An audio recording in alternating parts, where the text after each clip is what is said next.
one knows America's finest city like he does. You can't just punt on a Manny Machado prime year. He's a fourth-generation San Diegan, born and raised in the heart of this community. Passionate, opinionated, and always bringing you the real talk on your teams, your city, and everything in between. Braden totally knows his stuff. He's ready for the next step. That guy is good. Live and local, it's the Braden Surprenant Show. But I think Braden's one of the up-and-coming young stars in the media game in San Diego. Now, here's your host, Braden Surprenant. What's up, San Diego? And happy Tuesday to everybody out there in America's finest city. He's Frank Marchese. I'm Braden Surprenant. This is the Braden Surprenant Show, live and local each and every day from 10 to 2 on San Diego's number one sports station, 97.3 The Fan. All right. We got to play therapist today. Is that what we're doing today? Is that what we have to do today? Play therapist if his camera doesn't work. All right. Are you good over there? There we go. Are you okay? Now we're good. You going to be okay? All right. Wow, man. Padres, 2 games back on March 31st from the first place Los Angeles Dodgers. Season's over, boys. It's time to panic. Pack it up. It's time to panic. Pack it up. Oh, my God. The sheer panic last night was insane. All right. Let's break it down. I mean, I watched last night's game. I went back to the box score last night. I rewatched the highlights last night.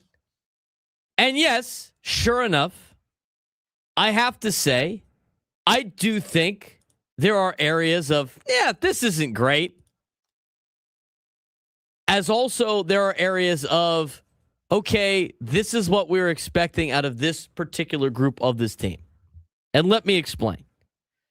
Let's talk about last night's game. Obviously, a clunker from the offense last night. And again, looking at the box score and looking at the details of the game of last night, the offense wasn't very good. I think we could all agree the offense wasn't very good. I can't believe the amount of early swings we have seen out of this offense, especially a team that, was kind of designed to be built on taking pitches and grinding out at bats and all that fun stuff. But the Padres last night had a little bit of a clunker. It's not that big of a deal. In fact, I asked my friends this question. I was like, what do you think about the Padres at the start of the season? What do you think about the offense? What do you think about this guy? What do you think about that guy? Basically, because they don't have Twitter. I think this is the most telling thing that we got. There's a problem, right? I asked the group chat that I get into multiple arguments with throughout the day about the Padres. And here's the problem. We were all in unison on the same thing. It's March 30th. Today is March 31st, but this was last night. It's March 30th. It's not crazy, okay? These things are going to happen. This game happens in June, and people lose their minds. Right? This thing happens in June, people don't lose their minds. Sorry. This thing happens in June, nobody cares. It happens at the beginning of the season. It's sheer panic from everybody because of we got the body language conversation coming back up. Love that. That's always fun. But as I look at last night's game, here are my takeaways. The offense is not playing up to par to start the season. And here's the deal. The Padres have not really jumped out offensively at the beginning of a season in a long time.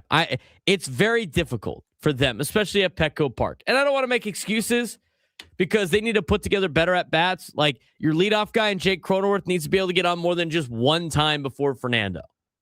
If we're going to have Jake Cronenworth bat leadoff, and he's going to be the guy that bats leadoff against right-handers, which is fine. I said it yesterday. I'm not opposed to that, especially a guy that's got a high on-base percentage.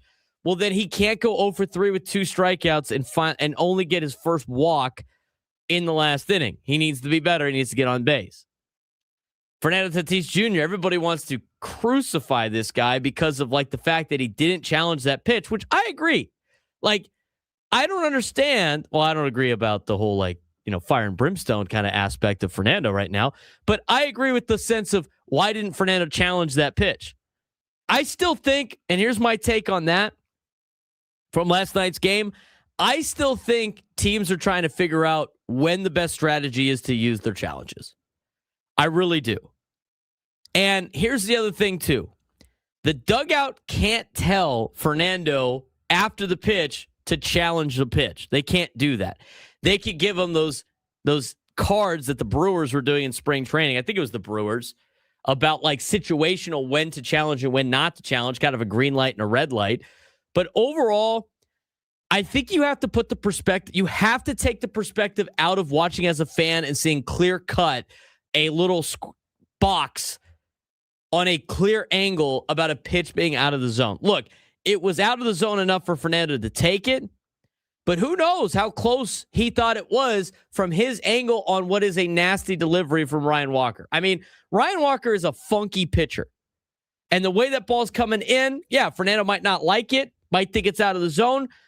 Even if it's a called strike, you could be a little cautious about it. The Padres at that point in time only had one challenge left on balls and strikes. If it's close enough for Fernando, for him to use the challenge and it doesn't work, again, all of us watching, it's a little bit different, and he burns the challenge later in the game or later in that inning, it's obviously a problem. Look, I understand the philosophy of the ninth inning. This is the time to challenge potentially. What are you saving them for? I get that.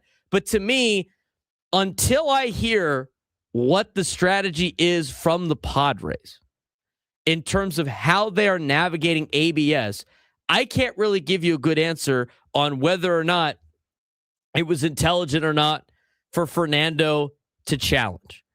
I don't know. I don't know what the strategy is. And maybe it got written about that I haven't seen yet, and I don't think the Padres are going to announce their strategy, but I don't know what the Padres have instructed their hitters to do when it comes to the ABS. They could have instructed their hitters, hey, we want to be able to use these in big spots. We don't want to burn them. So unless it's guaranteed or unless it's the final pitch of an at-bat, we're going to let the pitching staff use it more. I mean, we don't know. We don't know what their strategy is. Every team has a different strategy. The Yankees are like, yeah, just go ahead and challenge whatever you want. I think Aaron Boone likes doing that just so he could chirp at the umpires. See that T-Mobile Park last night? That's hilarious. I didn't even think about that aspect of challenges. Yankees are challenging the same pitch over and over and over again. They're getting it right over and over and over again. And then, after winning a challenge, Aaron Boone's talking ass to the umpire. Be better. Be better. I didn't even account for the drama that could potentially entail. Okay, so let's talk about it. Jake Cronenworth, again, as we kind of recap, they're going to experiment with him being in the number one spot. I mean, for everybody that continues to tell me you can't bat Fernando leadoff because he needs to come up with guys on base, well, Jake Cronenworth did a bad job of getting guys on base for Fernando. And then when Fernando did get a guy on base, he struck out. I mean, you can't create a perfect world on the situational hitting. It's archaic thinking. The best way, honestly, in this day and age of baseball, make a lineup, put your best batter first, and then your second best batter next, and then your third best batter, and just have all your best batters 1 through 9 in order. That's probably how you should make a lineup in this day and age of baseball. But we could talk about that later. Cronenworth needs to be better in the leadoff spot. Fernando probably should have challenged there. He also needs to have better at-bats. He's hitting 214 right now with a 527 OPS. Manny was awful last night in terms of his offensive prowess, if you will. He didn't hit the ball in play very hard. He was 0 for 4. He's hitting a $167 right now with a 625 OPS.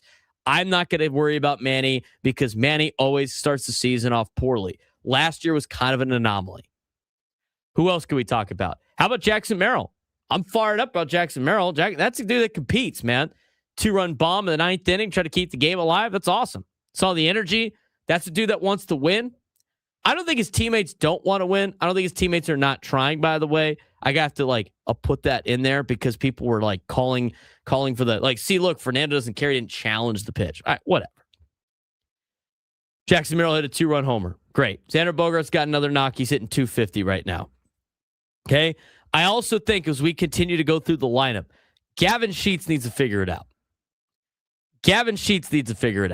0 for 2 with 2 more strikeouts. Still looking for his first hit. It's a tough spot for him to start the season.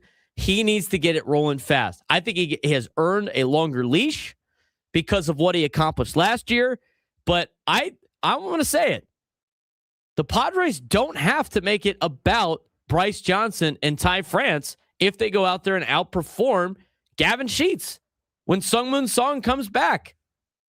I mean, Gavin Sheets, if I'm not mistaken, now maybe I'm wrong here, Frank. I think doesn't Gavin Sheets have options or does he not have options? He signed a minor league deal last year. He's under contract.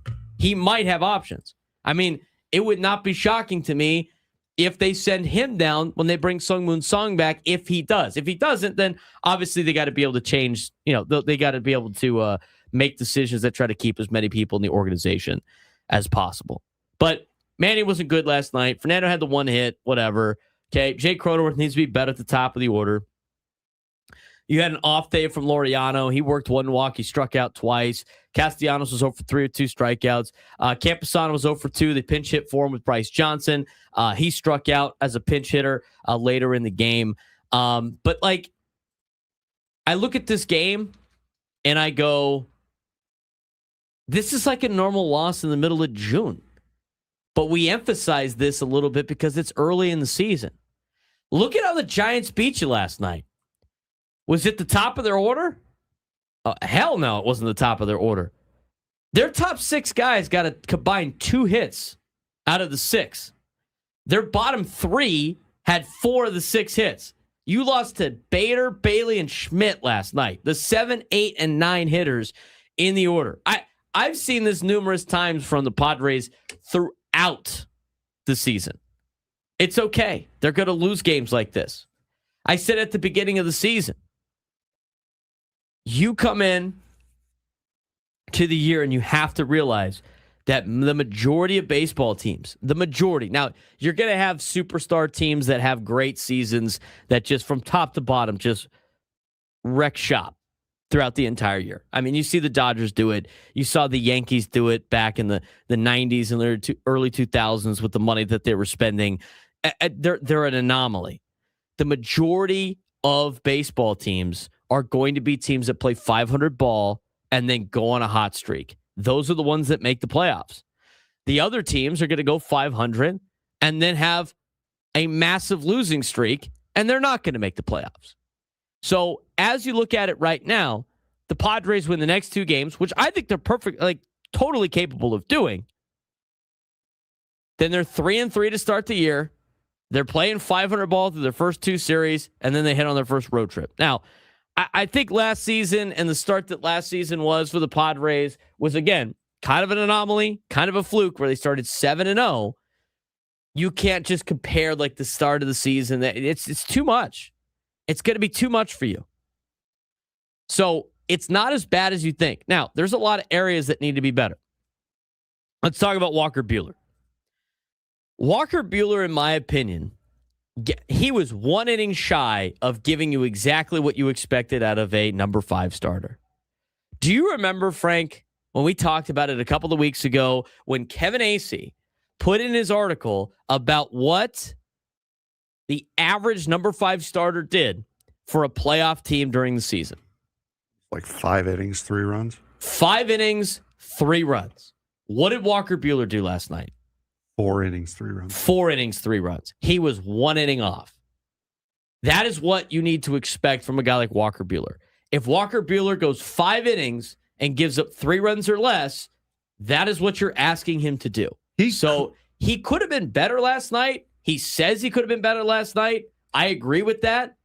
But he's not the reason why you lost the game last night. He also theoretically could have done it. He only threw 72 pitches last night. You're hoping for about 20 more, which you would hope is another inning, maybe an inning plus at a normal time. So he could have gone the 5 innings. Correct. When you add Griffin Canning or Joe Musgrove back to this rotation, is Walker Buehler your 4? Is he your 5? He's probably your 5. He got moved up because you got guys that are hurt right now. And yes, that means Germán Marquez. Here's how I evaluate Germán Marquez, though, Frank, for tonight's start, because, Jake in the YouTube chat goes, well, does that mean this guy your 6th or 7th going against the Giants number 1? Giants number 1 last week got shelled by the New York Yankees. And he's had 2 bad outings in a row dating back to the WBC. I mean, he has not been very good. But I view Walker Buehler and German Marquez right now, 5A and 5B. That's what they are. They're 5A and 5B, and they're battling for that last spot. And your 5 is expected to give you 5 innings, 3 runs or less. That's a playoff team, number 5. I saw a lot of people complaining about Walker Buehler. He is what he is. I told everybody before the start last night, I said, he's a different style of pitcher. He's not going to throw the ball very hard. He hung it to Harrison Bader. Hung it. Big league hitters are going to knock that out of the park, even ones that are struggling. And here's the other thing, too. And I don't know if Tony said this on air, but I know he said it off air. The Giants are going to turn it around eventually, and they're going to get the bats going eventually, especially this early in the season. It would not be surprising to him if they were able to score runs last night. You know what they did? They scored 6. They scored 3 runs on 6 hits. They still didn't even hit the ball that well. But again, your pitching staff held the top of the order to 2 hits. Adames was 1 for 4. He's batting $133. Devers was 0 for 2. Ramos was 0 for 4. Arise was 0 for 4. Chapman 1 for 4. The bottom of the order dominated for the Giants last night. It happens. So, if this continues to be a trend, I think you could start raising eyebrows about it. Yes, I think the offense has not been very good to start the season for the Padres, the amount of runs that they have had and how active they have been in swinging the bat early in counts. I think they need to dial that back a little bit. But overall, this is a game that you're going to see probably 15 more times this season. It's just unfortunate that it happened at the beginning of the year. But you got exactly what you were expecting out of Walker Buehler, maybe an inning shy. The offense needs to hit better. And guess what the bullpen did? The bullpen did exactly what you expect them to do. Completely shut down an offense. And by the way, did they use any of the heavy hitters of the bullpen last night? Did they use any of those guys? No, they didn't use any of them. They used everybody's favorite reliever in this town, Wandy Peralta. Shutout inning, didn't even give up a hit. They used David Morgan for 2 innings. He gave up 1 knock and struck out 2. And they used Ron Marinaccio. He had 2 innings, didn't give up a hit, and punched out 2. I mean, the depth of this bullpen is huge, and you preserved the best arms in that bullpen for the next 2 days where you can get a couple of wins, have an off day on Thursday, and get ready for a Red Sox team that's not playing well either. So overall, I look at the team and I go, yeah, it sucks they're 1-3. That's not great. Guess what the record is of every other team in the National League West right now? Take a guess. 1-3. They're all 1-3. And the Dodgers lost last night. It's going to happen. Like I get why people are upset at the beginning part of the year. I think there's reasons to be upset about a couple of things. I think there's reasons to be like, oh, we're not really doing well in this particular category. We can't let this be a trend. I get that. I'm seeing it. But at the same time, it's not always as bad as you think. It's never as good as you think. It's never as bad as you think. When we come back, we'll break down the game a little bit more into finer detail. We'll hear Frank's thoughts about last night's game. We'll talk about Walker Buehler's outing. We'll take a deeper dive into the analytics of what he did on the mound. I'm telling you, if I got to talk you guys off the ledge, I'll talk you off the ledge. But if you want to just say this team's just going to suck, go ahead. I mean, you're just embrace the team for what it is. But we're going to talk you off the ledge today as we start the Braden Surprenant show, setting Summer Sports Station 97 through the Fan. The San Diego Gulls just got hit with a big change, and it could shift everything. Nathan Gauthier has been called up to the Anaheim Ducks, and while that's great for development, it leaves a big hole in this San Diego Gulls lineup. And the timing, well, it's pretty tough because the Gulls are coming off back-to-back losses to Abbotsford, where they struggled with slow starts and played from behind all night. Now, yes, there are bright spots as Sasha Petrosov is on an absolute tear, leading the team in points and extending his streak. Again, Justin Bailey hit 20 goals, but here's the issue.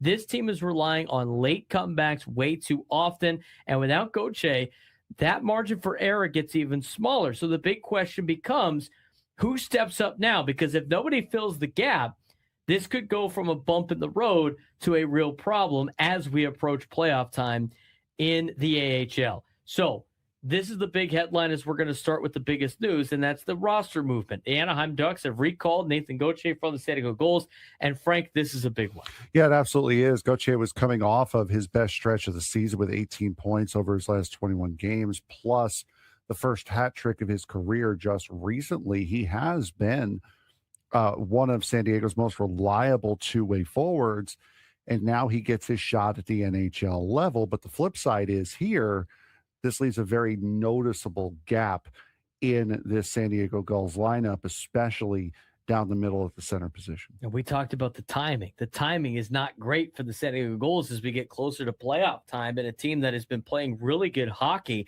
And they just had a tough series in Abbotsford. I mean, the Gulls ran into trouble on the road.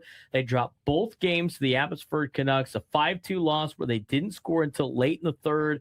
5-3 loss despite multiple comeback pushes. This was a team chasing the game most of the time. They showed fight, no question, but the slow starts and defensive lapses were costly, and that has been a problem for the Gulls this season. They have dug themselves into holes, and yes, the comeback kids have made a lot of great comebacks, but you can't do that night in and night out and expect to win AHL hockey games. No, you cannot. And you really, they have to find a way to start. They have to find a way to start a lot better, not just defensively, but offensively as well. You cannot be putting yourself into holes and not giving yourself some advantages to try to be able to maintain. And as you said, we've been doing these now for about 3 months, and this is every single time we discuss the San Diego Gulls. It's, well, they came back late, put up a fight, and still lost, or they won big. So while some of these signs are encouraging, these last couple of games against Abbotsford just have not been what you wanted to see out of the Gulls. Now, you talked about the encouraging portions of these particular games. I mean, you've got some players that are playing very well. I mean, yeah. Sasha Petusov is on a tear. Team leader with 51 points, which is a career high, currently on a 6-game point streak. Justin Bailey hit the 20-goal mark and is riding a 5-game point streak. And Tristan Leno continues to produce from the blue line, now on a 4-game point streak. This team is still getting offense, but it's coming too late in games right now. Yeah, it's got to come throughout the game. It's got to be less spurts and more just sustained pressure. Now, it's hard to be able to sustain that pressure throughout a 60-minute hockey game, but that's what shows the difference between players who play in the AHL and players like Gauthier who are going to go up to the NHL. Yeah, and they got to do a lot better of not having to play from behind. I mean, the Gulls are becoming a team that starts slow, falls behind, tries to rally late, and while that worked during the comeback wins against Colorado, it's not sustainable. And at this level, if you're consistently and constantly chasing games, eventually it catches up to you, and that's exactly what happened against Abbotsford, and that is something you do not want to have right now in the season. No, you're in a playoff push right now. You are in a playoff spot, but it's not locked, and you have a chance to be able to get a little bit further ahead in the postseason race. So yeah, this is not a recipe that's going to win you games in the regular season. It's not really a recipe that's going to win you a playoff position, and it's certainly not going to win you games in the AHL postseason in the fight for the Calder Cup. Now the Gulls come home, and they have a key matchup against Tucson yet again, against the Roadrunners, and here's what matters. Life without Gauthier. Who steps into that role? First period urgency. Can they start faster? And defensive structure, too many goals against early. The next stretch is about adjustment. How do you see this team making the adjustments for this week? They're really going to show what they're made of now without Gauthier. They're going to need to find somebody. Pastajov has looked like he's going to be that guy so far that can step up if given the reins, if given the proper opportunity. He's played very, very well, leading the Gulls in points. He's going to really have to be that guy who is going to step up into that role if he, one, wants a crack at the NHL, and two, wants to prove that he can help this Gulls team long term. And that's the question. Does Nathan Gauthier's call up help or hurt the Gulls right now? And here's the reality. Long term, it's a win, no question, because the Gulls are doing their job. They're producing and developing players to help the parent club, the Anaheim Ducks. That's the goal of the AHL, to then develop players and send them up. But short term, this obviously hurts. This is rough timing for the Gulls portion of the season because Gauthier was one of the most complete here in America's finest city. He's Frank Marchese. I'm Braden Surprenant. This is the Braden Surprenant Show, San Diego's number one sports station, 97.3 The Fan. All right. We do want to mention, going back to the last, let's say update, but the last segment, we're talking about like the different situations that are out there. I think Gavin Sheets needs to get it going a little bit, because there's no guarantee what the Padres are going to do when Sung-Moon Song comes back. That was part of my entire breakdown of the game last night. And I'm not putting this on Sheets, by the way. I just want to make that clear. To the question of if Gavin Sheets has options, that might be something the Padres decide to do if he does not hit in this first month. Now, what I mean not hit, I don't mean not get any hits. I mean, he's got to eventually get a hit. But if he does not hit the way the Padres want him to hit, I would not be surprised if they send him down, potentially to AAA when Sung-Moon Song comes back. And again, just to I don't think Sung-Moon Song is going to be some savior to this organization to save them from maybe the offense that they have had. But what I'm saying is he's going to come back from injury eventually. He got a contract to play for the Padres. He is going to be on this roster eventually. And when he joins the team, somebody's coming off of it. That was the whole breakdown of that particular deal. Now, we are broadcasting live for the Bill House Studios. We know how. Last night's game, Frank, I told you everything that was off the cuff of what I was thinking. I thought last night's game was any other game that you would see in June, heightened at the fact that it's the first week of the year and people are excited for Padres baseball, and we're living and dying at every play, and a 1-3 start seems like the ultimate doom is coming. And what did we say about that in spring training? You can't do that. You can't live and die on every pitch of every single game. You're going to go absolutely insane. You're going to go bonkers, man. And this is what we're seeing now. I mean, Padres Twitter is completely off the rails. I'm sure already their Reddit is we're 4 off games the rails in as well. It's the first trip through the rotation. It's the first time this year that these guys are seeing major league pitching at a major league level, that are trying to do everything that they can to get your guys out. I think it is interesting and a very, very noticeable change that they've made from this year to last year, how quickly they're swinging, trying to take hacks early in the counts, early in the at-bats, which is leading to a lot of pitchers going to be able to pitch longer into these games. Tarek Skubal had as many pitches through 4 innings on opening day that Ron Marinaccio had in 2, because the Padres were swinging early and often.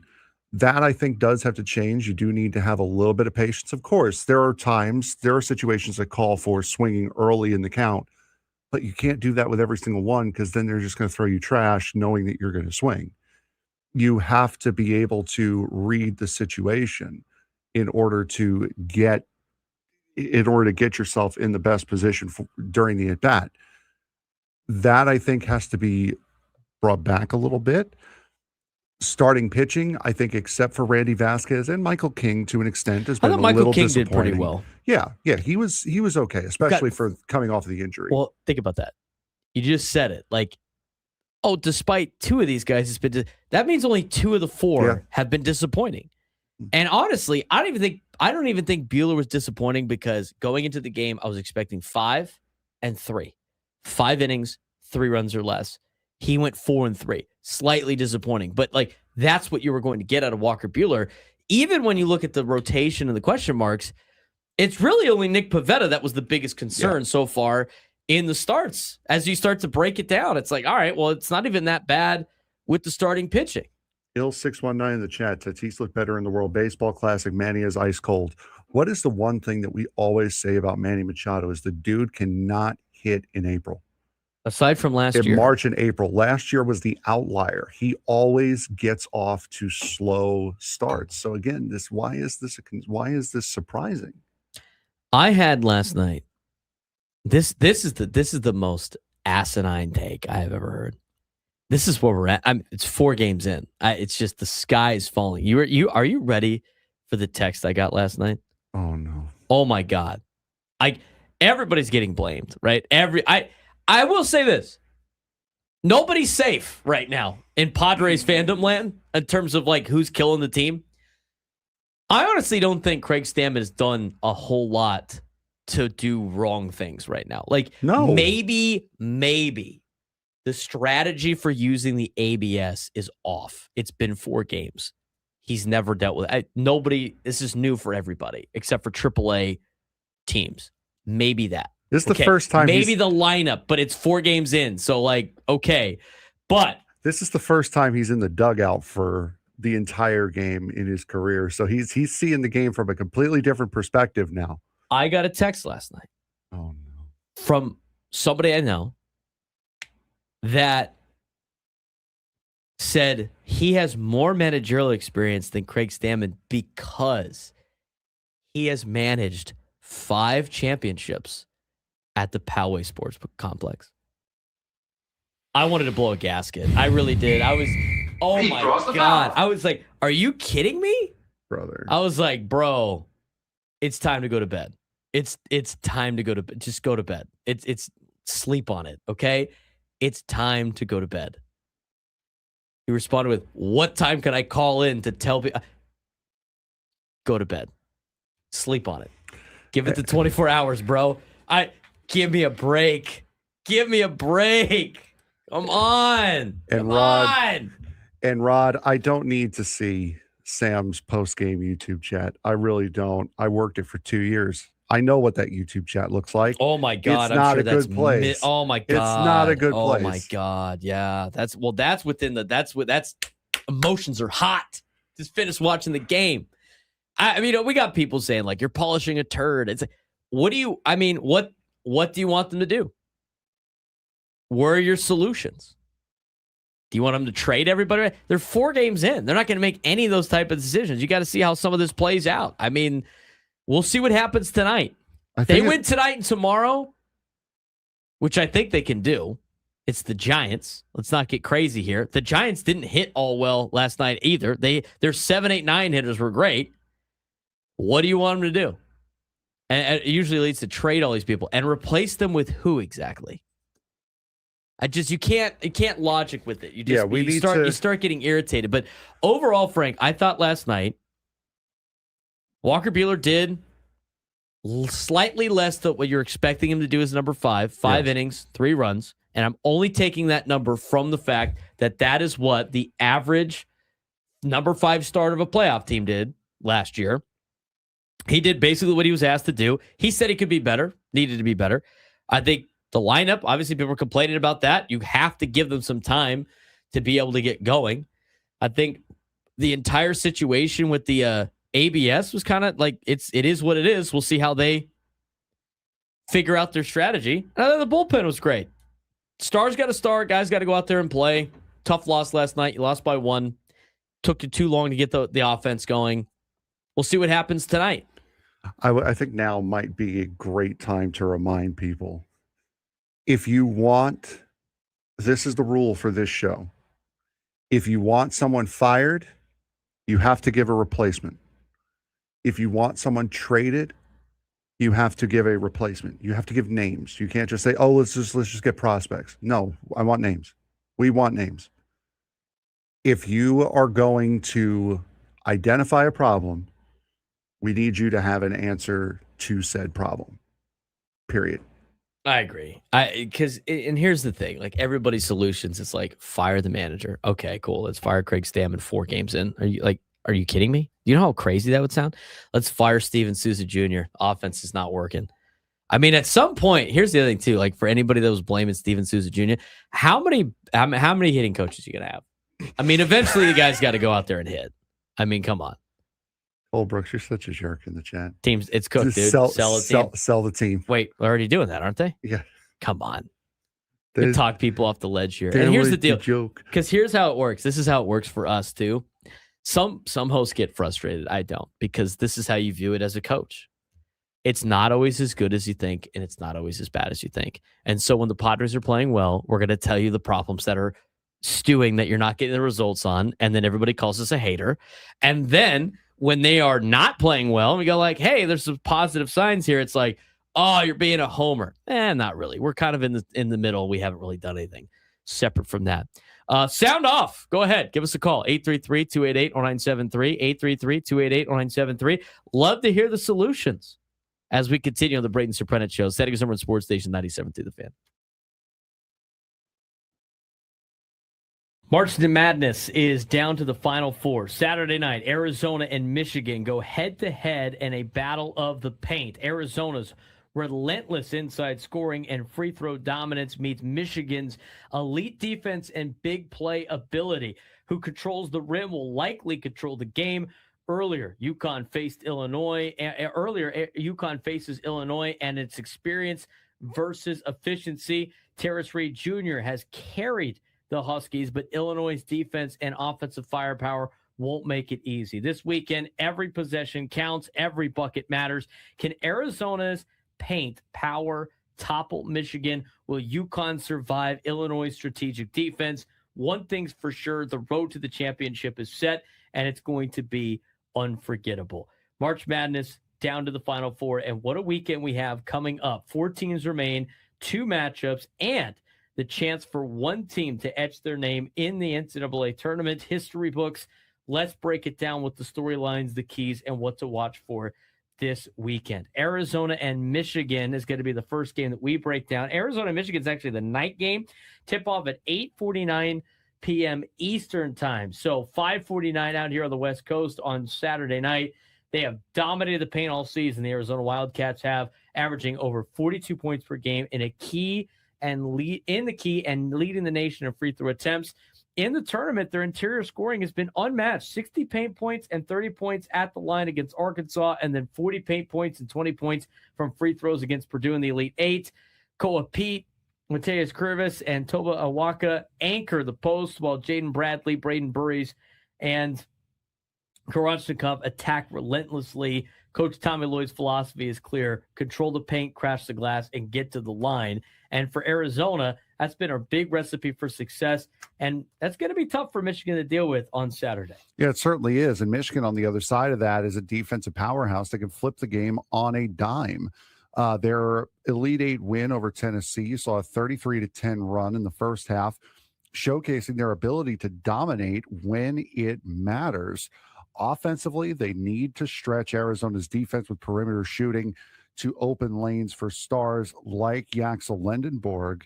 But right now, I think the biggest question coming into this game is going to be, can the ultimate paint versus paint battle, will Arizona's dominance inside outweigh Michigan's defensive discipline? And can Lendenborg carry Michigan if it comes down to crunch time? It's going to be a very big game. I think these are the 2 best teams in the country, playing each other in the semifinals, playing each other in the Final Four. I think Arizona has played a more difficult schedule. I think Arizona has been a little bit more battle-tested. Michigan has done a great job all season long. I think this is like such a close matchup. I got to roll with my Arizona Wildcats just because I grew up watching them for a long time. It'd be great to see them back at the national championship game. Again, they haven't made the Final Four since 2001. It's the first time in the Final Four since 2001. Should be a good day for the Arizona Wildcats and the Michigan Wolverines. Should be a fun game for both teams. Let's move on to the earlier game on Saturday. That will be at 6:09 p.m. Eastern time, 3:09 p.m. Pacific. It's the UConn Huskies and the Illinois Fighting Illini. What a dramatic comeback by UConn against Duke in the Elite Eight. It was fueled by the patience and experience of Terrace Reed Jr. and a core that has been in Dan Hurley's system for multiple years. Yeah, absolutely. Reed's dominance inside the paint and clutch shot making have been the key. Illinois is one of the most efficient teams offensively in KenPom history and has been equally impressive on defense, limiting top opponents to under 48% inside the arc. The battle will come down to UConn containing Keaton Wagler, exploiting pockets in Illinois' defense and finding consistent shooting from their perimeter players like Alex Caravan, Solo Ball, and Braylon Mullins in this game for Illinois. Yeah, the current tournament has highlighted a shift from that Cinderella era to now kind of dominated by a lot of the Blue Bloods at this point in time. So few upsets this year, but the quality of games has been really good still. I mean, that UConn Duke game was unbelievable. And Arizona, Michigan could be the tightest Final Four matchup of the weekend. I mean, you got strength on strength, big men versus big men, paint versus paint. Expect a low error, high intensity affair. And for UConn and Illinois, they present a strategic chess match of a game. Very patient teams, veteran-led Huskies versus a versatile, efficient Illini. The game could be decided by a few key possessions and defensive adjustments. You got four of the best teams in the country battling out in the Final Four. Should be a fun one this weekend. Of course, we'll talk about the national championship next week.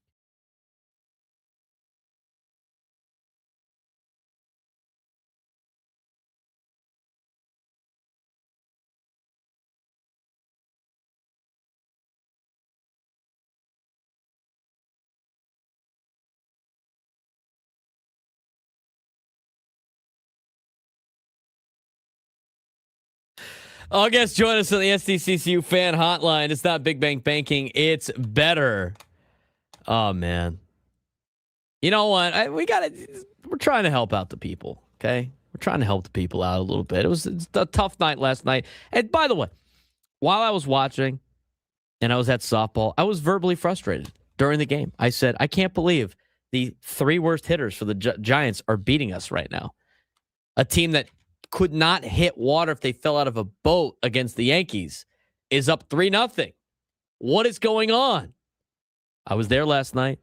I understand. I get it. I was in the same state of mind. But I went through, I reanalyzed, I took some deep breaths, and I've realized it's March 31st. So there's not a lot to be that upset about. Now, I will say, they are trending in the wrong direction for a lot of different things. Offense. Like the games against Detroit, tons of hard contact. 31 balls, 95 miles an hour plus. Last game, they had weak contact, chasing, poor discipline. I could sit here and be like, hey, the offense is still doing the right things. They're not getting the results. But last night, that wasn't the case. Last night was bad. Last night is the worst the offense has looked all year. I don't think I'm on really stepping on a limb right there. If they continue to rack up and stack up offensive performances like last night, yeah, we're going to be in a little bit more of a problem here coming up. Absolutely. If they continue to stack up performances like they did against the Tigers, then it'd be like only a matter of time before they break through. I will say that. 833-288-0973, 833-288-0973. He's Frank Marchese. I'm Braden Surprenant. We'll let you know what? We're going to let you, sometimes you got to let it out. We're going to let you do that. Let's get to Dexter in Spring Valley to start things off. Dexter, what's going on, brother? Good morning, gentlemen. Really quick, two things before I hit topics. One, that Nick Costco's guy is a real idiot. I mean, he was blamed, for that whole U.S. lost the World Baseball Classic cake that he had. He's an idiot. Number two, hey, Frankie.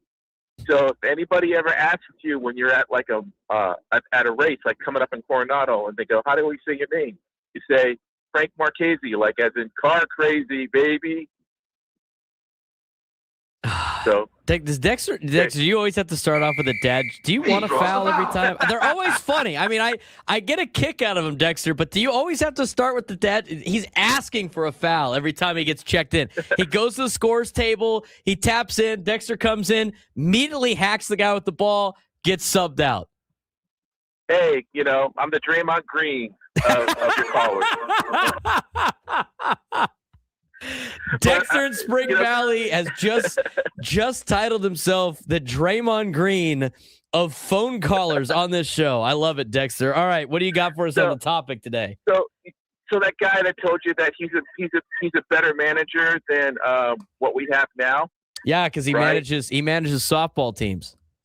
Well, based upon his logic, then every 10-year-old kid who's playing MLB The Show on PlayStation or Xbox or whatever would be a better manager than him because they're managing their teams on that video game. I mean, really? That's right. It's like, the dude hasn't even been, an actual game manager like for more than a week.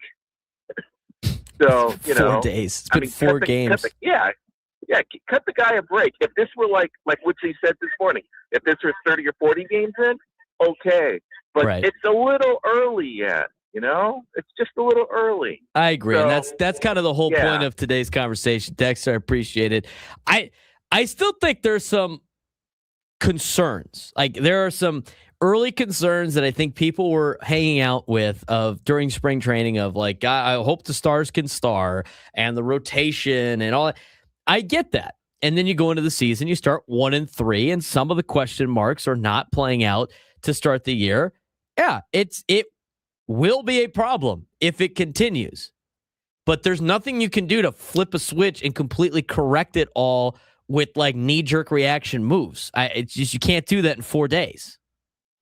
So, yes, offense was bad last night. Maybe it was the approach. But it's 4 games in. You got to let them get this thing going a little bit with their approach, because you're not going to get the results after one time in baseball.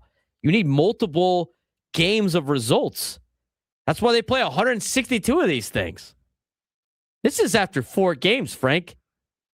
What's going to happen next week after like 10 games? Oh, my God. I get it, though. Fans are passionate. We appreciate that. Clay in the South Bay. You know what? Clay can handle this because the guy roots for the Browns. He's got to deal with the Browns. Now, for the Browns, if they lose their first 4, if they're 1-3 in their first 4 games, it's like 25% of the season, and people want everybody fired in Cleveland. Isn't that right, Clay? You know it's right, but oh my goodness. Whew. Hey, just for the wind Sox, I'm just going to tell you right now, the wind Sox, the wind's light and variable today. It's only like 5 miles per hour. So you're not going to get much blow on your damn wind sock today. I mean, and people, remember, it's San Diego. Relax. We ain't Philadelphia. Don't try to act like you are. And if you are, go to Philadelphia. Hell, get out of here. Believe it or not, Braden, my bracket is still alive. I'm still got Michigan all the way. I know, right? Ohio guy. I can't believe that. Michigan. Hey, you told me I should do it. I did, and I picked Michigan to go all the way. And look at them. And come on, Merrill Magic in the 9th inning, 2 outs. There's no give up in this team. So why are we wanting to give up on our team when we've only played 4 games? Is the outlook that bad? Are we looking to only win 25% of 162 games? I don't think so. All I'm saying is relax. They'll find their flow, and then everybody can be happy. But the Wind Sox, come on, guys. Get out of here. Yeah, I agree, Go Clay. root for LA. Appreciate that. Clay still gets a foul for an Ohio State guy picking Michigan to win the entire tournament. He draws the foul. Come on. Where's Smash the Numbers and where's Jake Waters in the chat? I know they'd be picking. I mean, he picked you, but the Ohio State guy? Really? Come on, Clay. But you know what? Maybe Ohio State just doesn't view Michigan as a rival anymore. They've done better. Well, they haven't really done better against them too much. Anyway, 833-288-0973, 833-288-0973. Let's get out to Steve in Poway. Steve, you're on the Braden Surprenant Show. What's going on? Hey, just some perspective on the season so far. Here's the part you're missing a little bit. As a fan, the only thing that we can comment on is what we've seen so far. We can't look into the future, what's going to happen. All we can do is comment on what we've seen so far. I called you about a month ago and said, you're jumping up and down as a typical myopic fan. And I said, so what are we supposed to get excited about? A team that couldn't hit in the playoffs the last 2 years. And we got the same basic team as we did then. And by the way, we're missing our best hitter because we didn't need him. And then we got a manager that didn't even really want to manage. And they just said, would you please manage for us? Well, I guess so. I didn't really want to do it, but since you guys offered it to me, I guess I'll take it. So we got a manager who's never managed before that didn't really even want the job. We got our best hitter that we decided we didn't need. We got the exact same offensive lineup that we had in the playoffs the last 2 years that couldn't hit. And we're seeing that now. And even if we get the playoffs, you got the same team. So I think we have a reason to be a little bit concerned about what's going on. But like I said, we can only comment on what we've seen. And what we've seen has been pretty bad. All right. Appreciate the phone call, Steve. I guess that's fine. I mean, he's not wrong. He's not wrong. No, he's definitely not wrong. But it's where he's at the base side of that before he gets to the escalating of like trade Fernando, trade Machado, fire this guy, fire that guy. You can't really do that in the first 4 games. I understand that's the only thing that you got, but I mean, if we're gonna do this the entire season, you better. I mean, it's gonna be strapped in. Because here's the other thing too, Frank. When they win 7 games in a row, guess who's going to the World Series? I'm just gonna say that right now. Guess who's going to the World Series? And guess who's gonna tell them they're not going to the World Series? Me and you.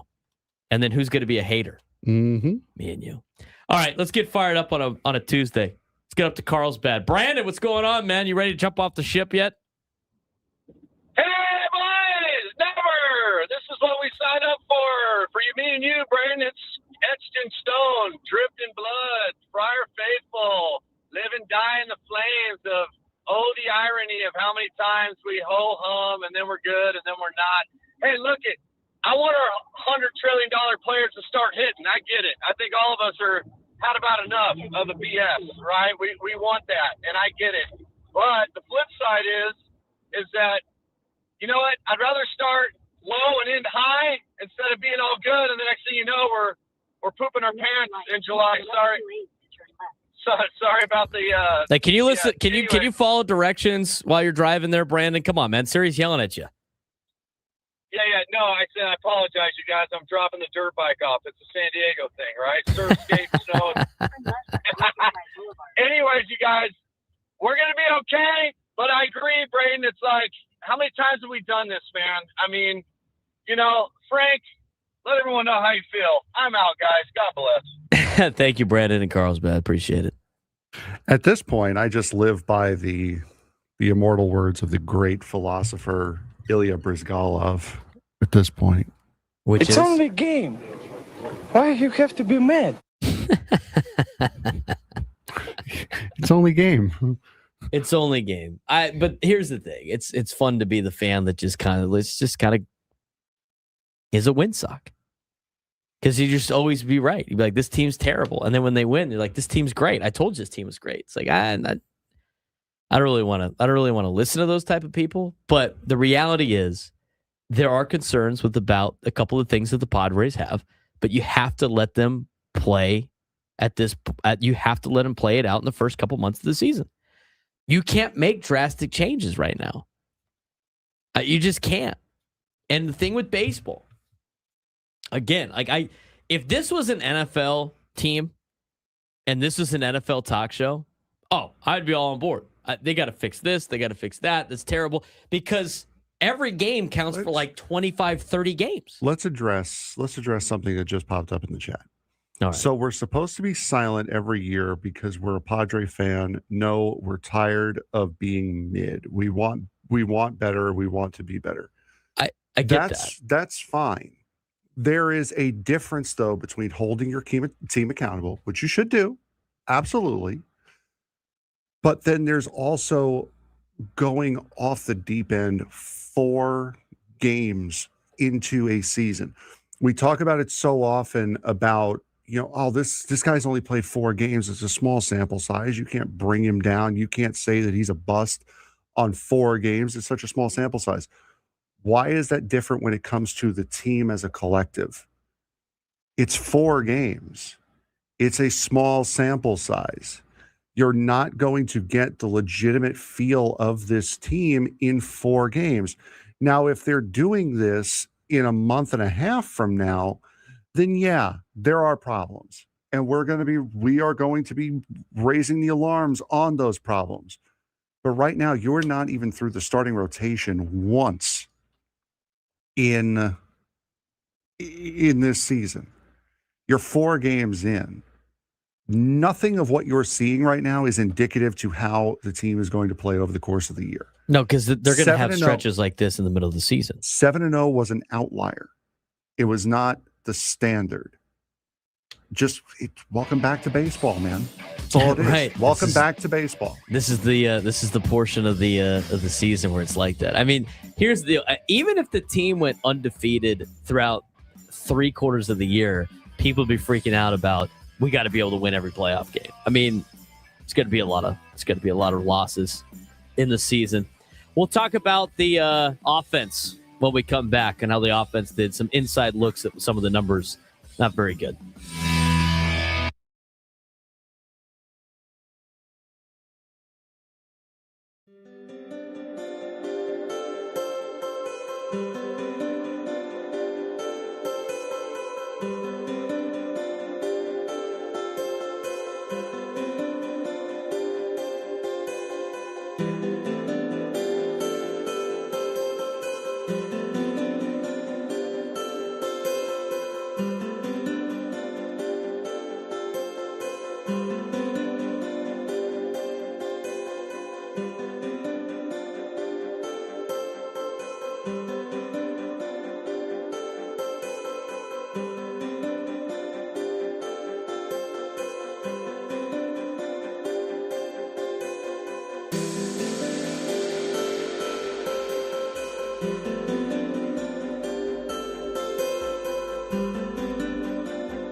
Broadcasting live from the Bill House Studios, we know how. We are the Braden Surprenant Show. We are live and local each and every day from 10 to 2 on San Diego's number one sports station, 97.3 The Fan. If you haven't done so already, give us a like on this YouTube video if you're watching on YouTube.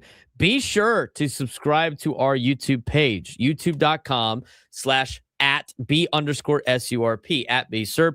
Helps us out. We're trying to get to 1,000 subscribers. We are 95 away. We're at 905. We're getting closer. We got a lot of extra content on there. We talk about a lot of different things aside from Padres baseball. We also have extra Padres baseball content on there as well. It's simple to subscribe. You hit the subscribe button. It costs you nothing. And it puts all of our stuff easy, accessible for you when you log on to YouTube, whether it be online or on your phone. Easy to find all of our stuff. It's great. We appreciate you guys doing that. Again, we're trying to get to 1,000 subscribers. We have a lot of people watching on our YouTube page, on the Braden Surprenant Show page, on that YouTube chat that have subscribed and have a great time, consuming a lot of our content. So youtube.com/@B_SURP. Jump on the YouTube, see what we got in store for you. Hit the subscribe button. It helps us out a lot. We really appreciate it. If you're watching on the fan account, you haven't done so already, it takes you 2 seconds. Hit the like button. Be great. Also, do the same thing on the Braden Surprenant Show page. If you're doing that, helps push our show out to more people. We really appreciate it. We'll be taking your phone calls today. We will also be breaking down in more detail the offense. We will also be breaking down in more detail how Walker Buehler did. We're going to get to that in just a second. But let's get out to Ron La Mesa to start off the 11 o'clock hour. Ron, you're the Braden Surprenant Show. What's going on? Hey, gentlemen. Thanks for taking my call. Brady, it never ceases to amaze me, the fans in San Diego. I mean, somebody should dump like a boatload of lithium on this city.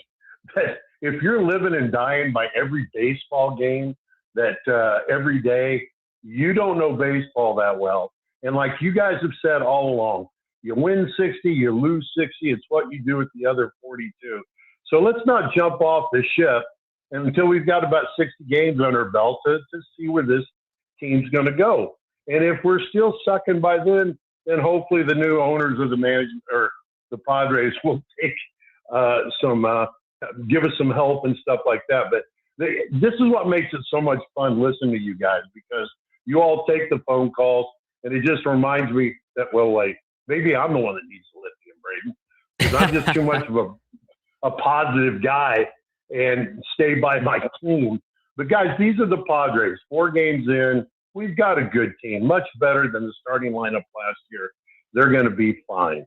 Everybody take a chill pill and just relax and let Braden and Frank just spew their baseball knowledge, and we'll take it all. All right, guys, that's my take this week. We'll talk to you. I appreciate it, Ron. That's why Ron's one of our favorites.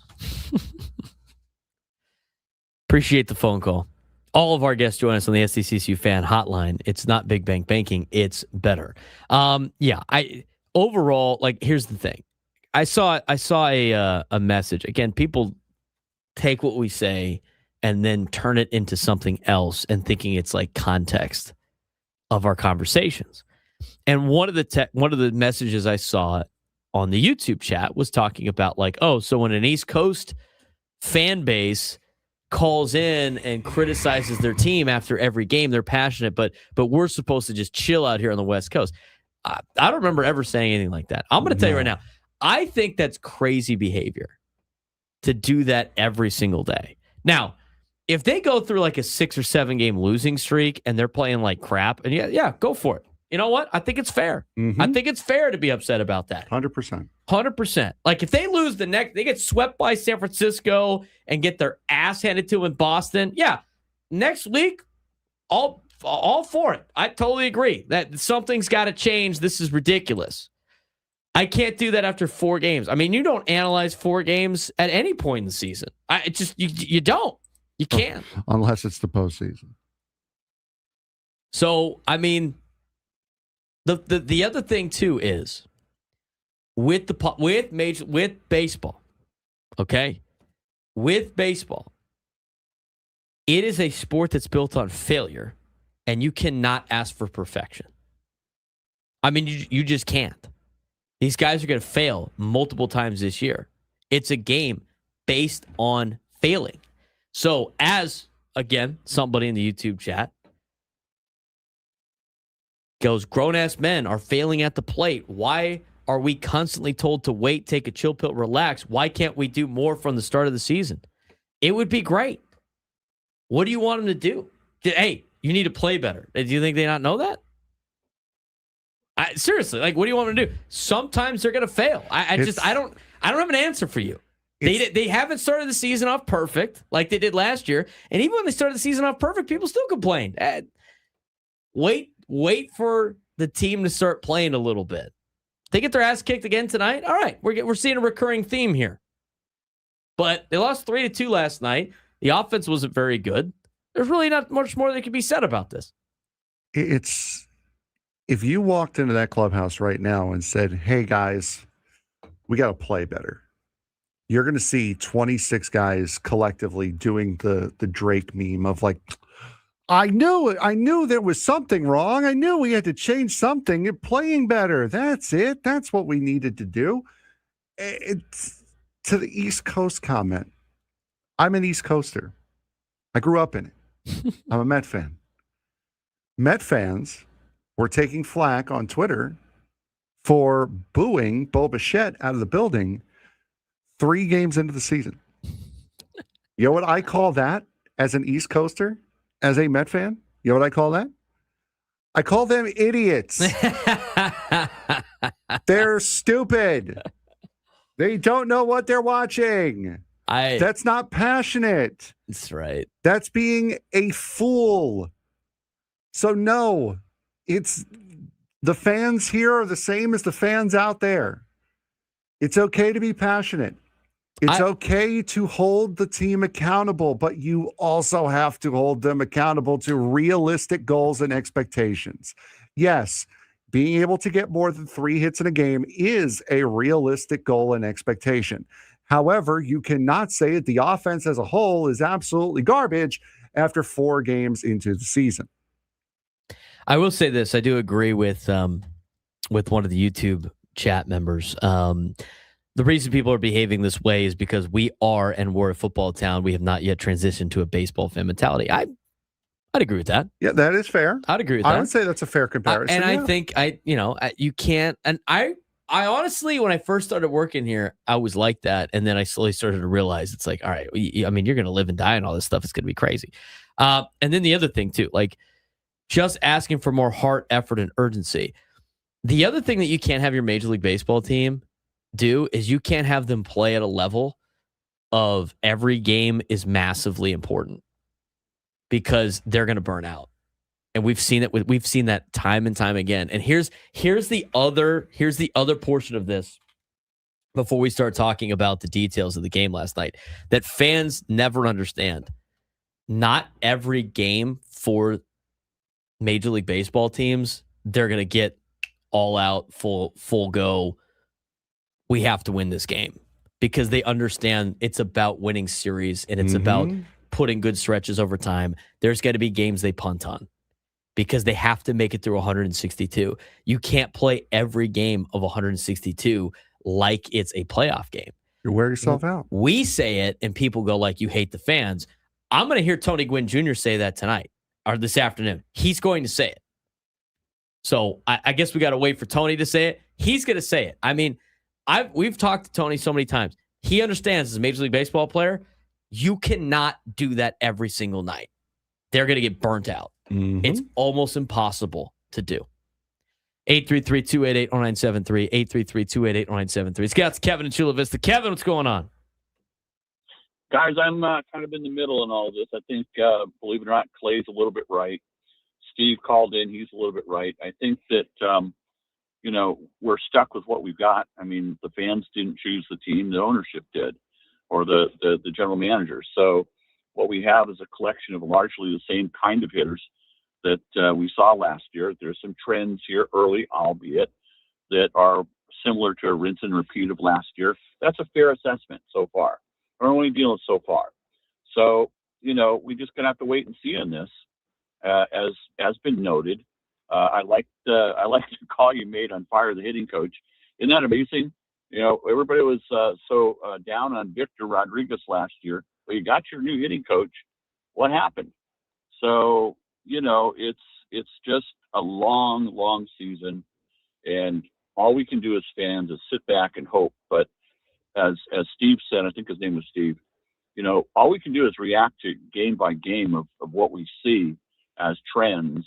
And this team is not a scary lineup. It's basically the same Punch and Judy bunch of hitters that are wholly dependent upon all collectively getting the job done night in, night out.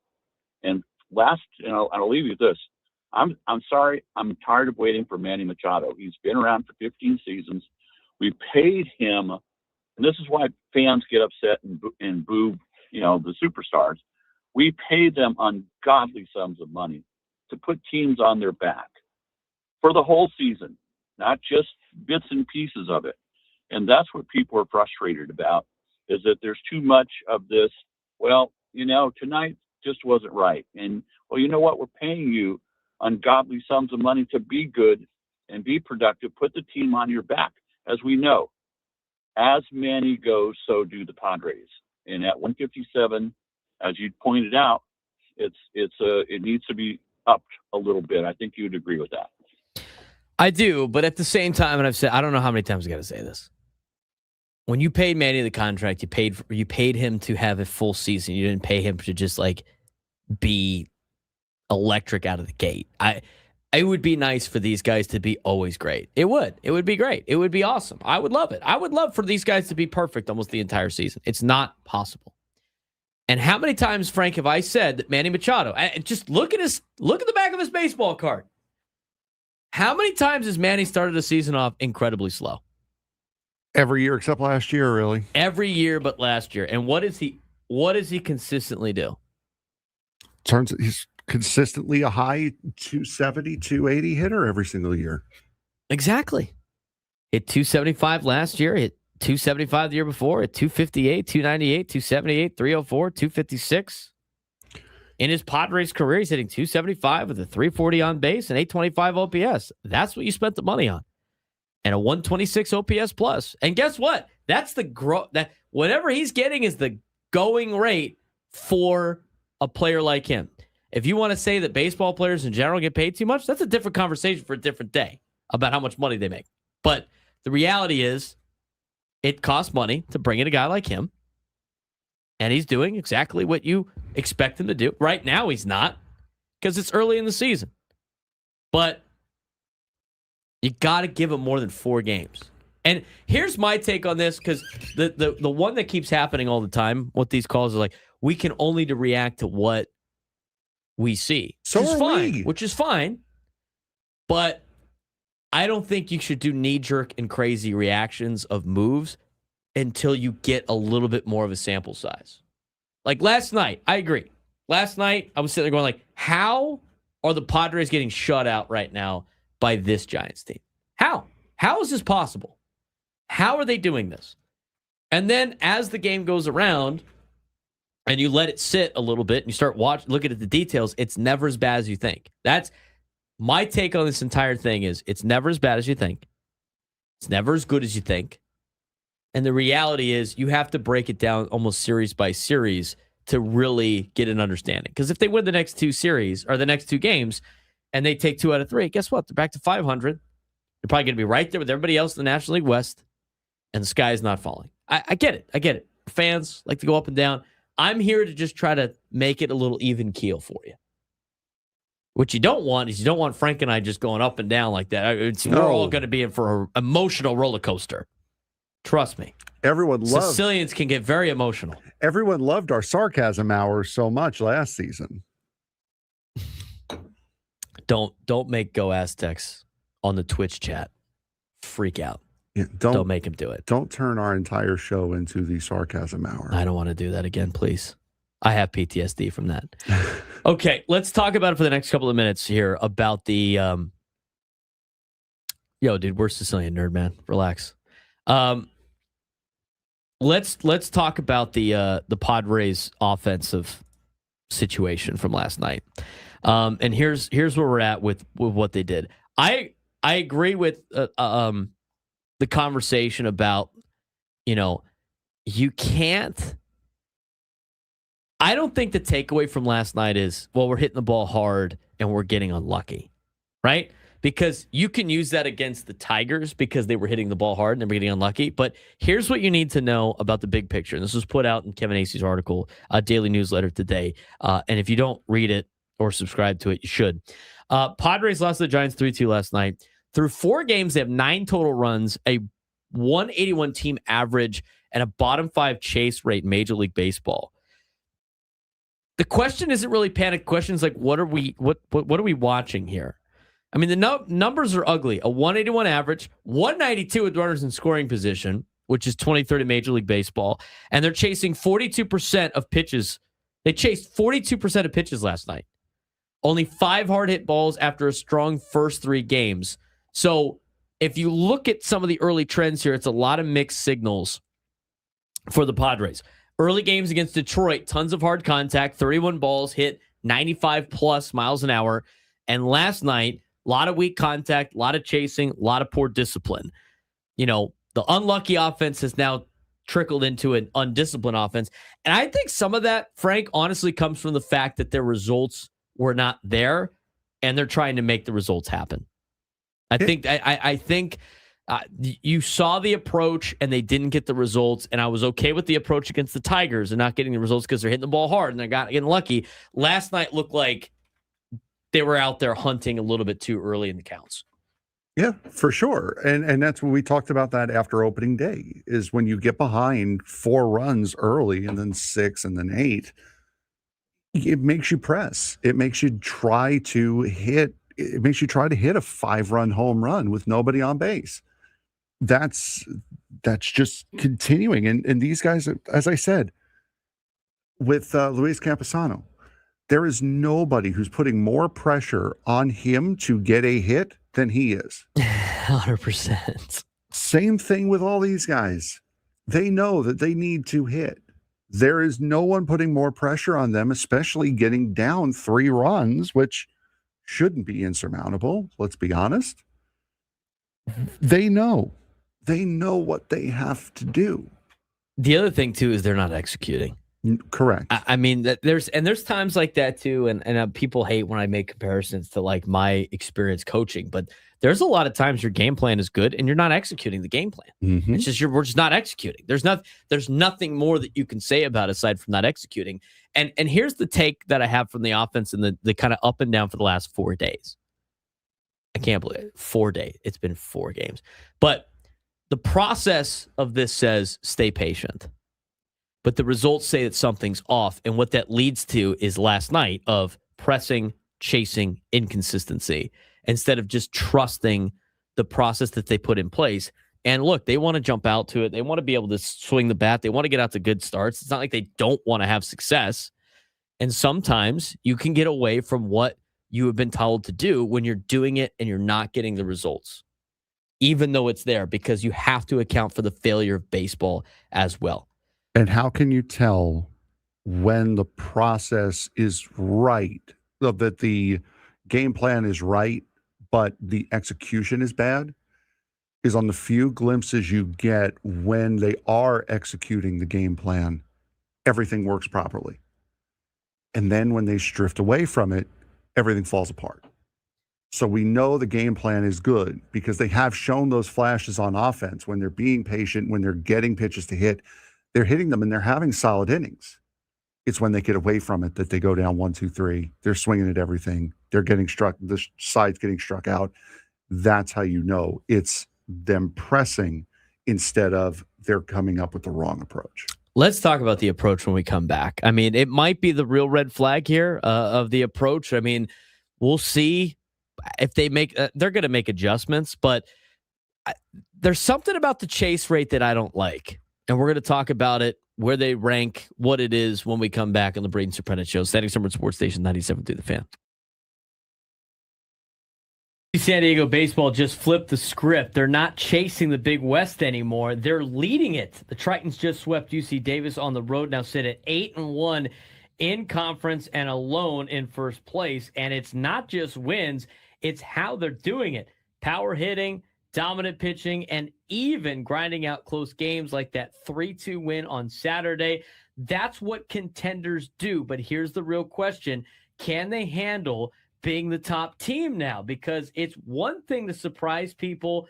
It's another to stay on top when everyone's coming after you. They've got Hawaii up next, and we find out just how good UCSD is, and if UCSD is not just hot, if this is for real, a big series for the Tritons. This week belonged to UCSD Tritons baseball, and they didn't just win.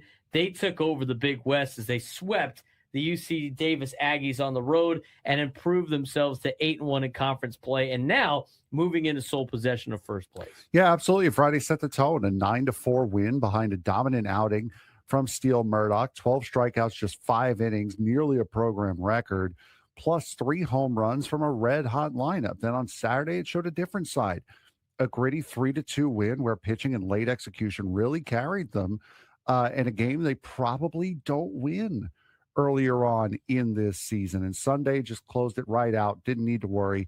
A 9-5 win using patience at the plate, timely hitting, and clutch bullpen work to secure a UC Davis series sweep. The team is evolving, right? I mean, at the beginning of the season, it was, can they compete in the Big West? And now it's, are they the best team in the Big West right now? Because they're not just winning. They're winning in multiple ways. They are getting the multi-homer games with their power hitting. They are getting elite strikeout pitching with the 16 strikeouts they had on Friday. They're getting situational execution, which was the Saturday grinded out win. That's what good teams do. That's what contenders do. And for the baseball team. Now, Cal Poly's good. UCSB is good. UC Irvine has traditionally been good. These are the teams that they still yet to play in Big West play, but they're off to a really good start. They've built themselves a cushion now to get themselves a good seed for the Big West tournament. It's the second year of the Big West tournament in baseball. And this year it's going to be hosted at UC Irvine, and the winner of that tournament is going to be in the NCAA tournament in a regional. But you rack up wins now. If you're UCSD, maybe you don't need that tournament to make a regional. Maybe you could do it as an large team. But we've had a lot of key performers this week for UCSD baseball. Yeah, absolutely. Steele Murdoch, 12 strikeouts, near record performance for UC San Diego. Anthony Potestio, 4 extra base hits on Friday. Gabe Camacho, his 9th home run of the season, which puts him in the top tier in the conference. Bullpen, lockdown innings all weekend. It is a deep roster, and guys are stepping up every single game and doing it in different ways as well. On the other side, though, in softball, it's been kind of a tough stretch for the Tritons. They played Long Beach State over the weekend. They lost 6-5 on Friday after fighting back. They were swept in a Saturday doubleheader, 11-2 and 4-2, and they're now 2-10 in Big West play. And the biggest issue, of course, it seems to be a recurring theme, is closing games and stopping big innings. They've shown the fight. They have multiple comebacks. They have late homers, but they're struggling to finish games. Yeah, unfortunately for them, it just has not been the run through conference play that they have needed or wanted. It's 2-10 start in Big West Conference play, really, really tough to take. And now they're going to be playing. Actually, I believe. Oh, I don't have their next opponent on here.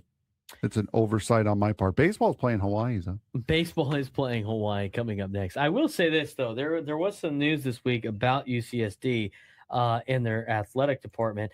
Their soccer team, UCSD men's soccer, will be competing in the Pac-12. There you go. In the new Pac-12 in just soccer. So that's an interesting move right there by UCSD to join the Pac-12. Now, the Pac-12 is a conference that, we know what they have for the 8 teams for football, and then the 9 teams for basketball. But there's a lot of other sports that need additional teams. So UCSD is jumping in men's soccer. So congratulations to them joining the Pac-12. Now, in terms to put this thing to bed, UCSD baseball now the team to beat in the Big West. Right now it is, but they do have to deal with Cal Poly and UCSB. Those are the 2 teams that were at the top of the leaderboard in the Big West. They're 8-1 in conference play right now. The Tritons are in baseball. They're sweeping series. They're showing balance across the board. But the reality is Being the top team brings pressure, and now every opponent is circling UCSD on the schedule, including teams that were expected to win the conference. As Pittsburgh prepares to welcome the nation to the unofficial beginning of football season, the city's kickoff celebration will begin with an unforgettable invite-only night of music. Go to Odyssey.com/the night before to enter for a chance to win a trip to see Jason Aldean, John Morgan, and Shane Prophet. This is a national contest. For you a chance. The typos on this sometimes are just like... And again, Frank doesn't type it. He copies and pastes them. Literally a type and paste. That is not a shot at Frank. That is a, like, anybody proofread this before they send it to us? Anyway. All right. 833-288-973. 833-288-973. I understand I understand. I understand with the fans. I get it. I understand why you're upset. Padres are 1-3. It's not a great start. I'm just telling you, today is the day that I explain why it's not as bad as you think yet. That being said, based on yesterday, the offense might be as bad as you think it is to start the season. The first 3 days wasn't too bad. Last night, I'm going to tell you right now, if they put out more days like yesterday, you wouldn't have to call in to bitch about it. I'll do it for you. I'm going to be honest with you right now. Let's talk about the approach problem. Real red flag here, okay? Chase rate. Nearly 36% on the season, bottom 5 in Major League Baseball. That's not bad luck, Frank. We talked about the bad luck in the first 3 games. I think there was bad luck. Yeah, there are individuals that have had bad luck for sure, but the whole team having it, that's not that issue. It's not a luck issue. No. The chase rate's a little high. Hitters are expanding the zone. They're falling behind in counts. They're losing identity as a contact-heavy team. And if this continues, the lineup becomes predictable. It becomes easy to pitch against, and it becomes streaky instead of consistent.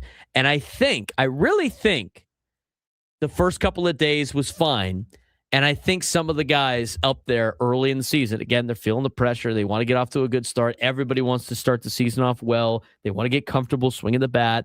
I think that they've gotten away from what they established to be their approach in last night's game because I think it's a little bit added pressure. You're playing a team that you need to beat. This is the team you're competing with for a playoff spot.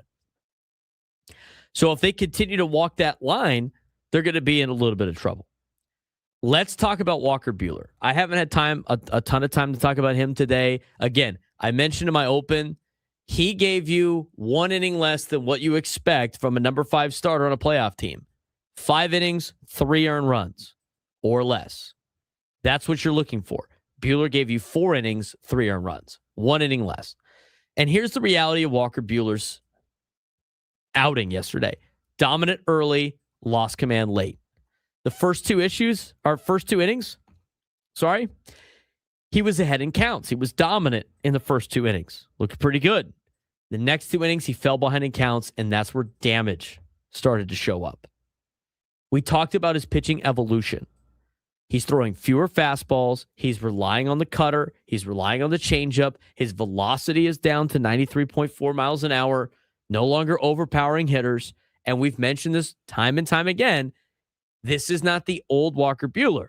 This is a reinvented pitcher trying to survive and not dominate. I wouldn't say survive, but he's a reinvented pitcher trying to use different ways to get players out, which you can do in baseball. Can he succeed without elite stuff right now? He's got a very tiny margin for error, and I think you saw that last night for Walker Buehler when the bottom of the order hit him around a little bit. Because then he started to not locate exactly where he wanted to be, and when you fall behind in counts, bad things happen. It's the same thing on the offensive side, right? Frank, when guys are jumping ahead in counts and getting hitter-friendly counts, they usually have good results. When they fall behind in counts, they start pressing, they start swinging at pitches they don't want to swing at. They got pitches that they can't do damage on, and all of a sudden, it's not great. So the offense needs to get into better counts, and the pitching needs to get ahead in counts as well. That's the game within the game in Major League Baseball. That's in the game within the game in baseball in general. So from the offensive perspective, I think a little bit on yesterday was we're putting together the approach, but we're not getting the results. So now all of a sudden, let's change a couple of things because this is what we want to see the results to the process that we've put in instead of just sticking with the process. And we'll see if that happens tonight. Now, you're going against Logan Webb tonight. And even though he's the Giants' number one, he is a guy that struggled in his first game. He's a guy that struggled in the WBC. He has not been very good. It is an opportunity to kind of rewrite the ship, to right the ship here and get back to a winning sense of baseball. And by the way, Frank, if they win today, guess what they have done in the last 3 games? Taking 2 out of 3. They would have won 2 out of 3.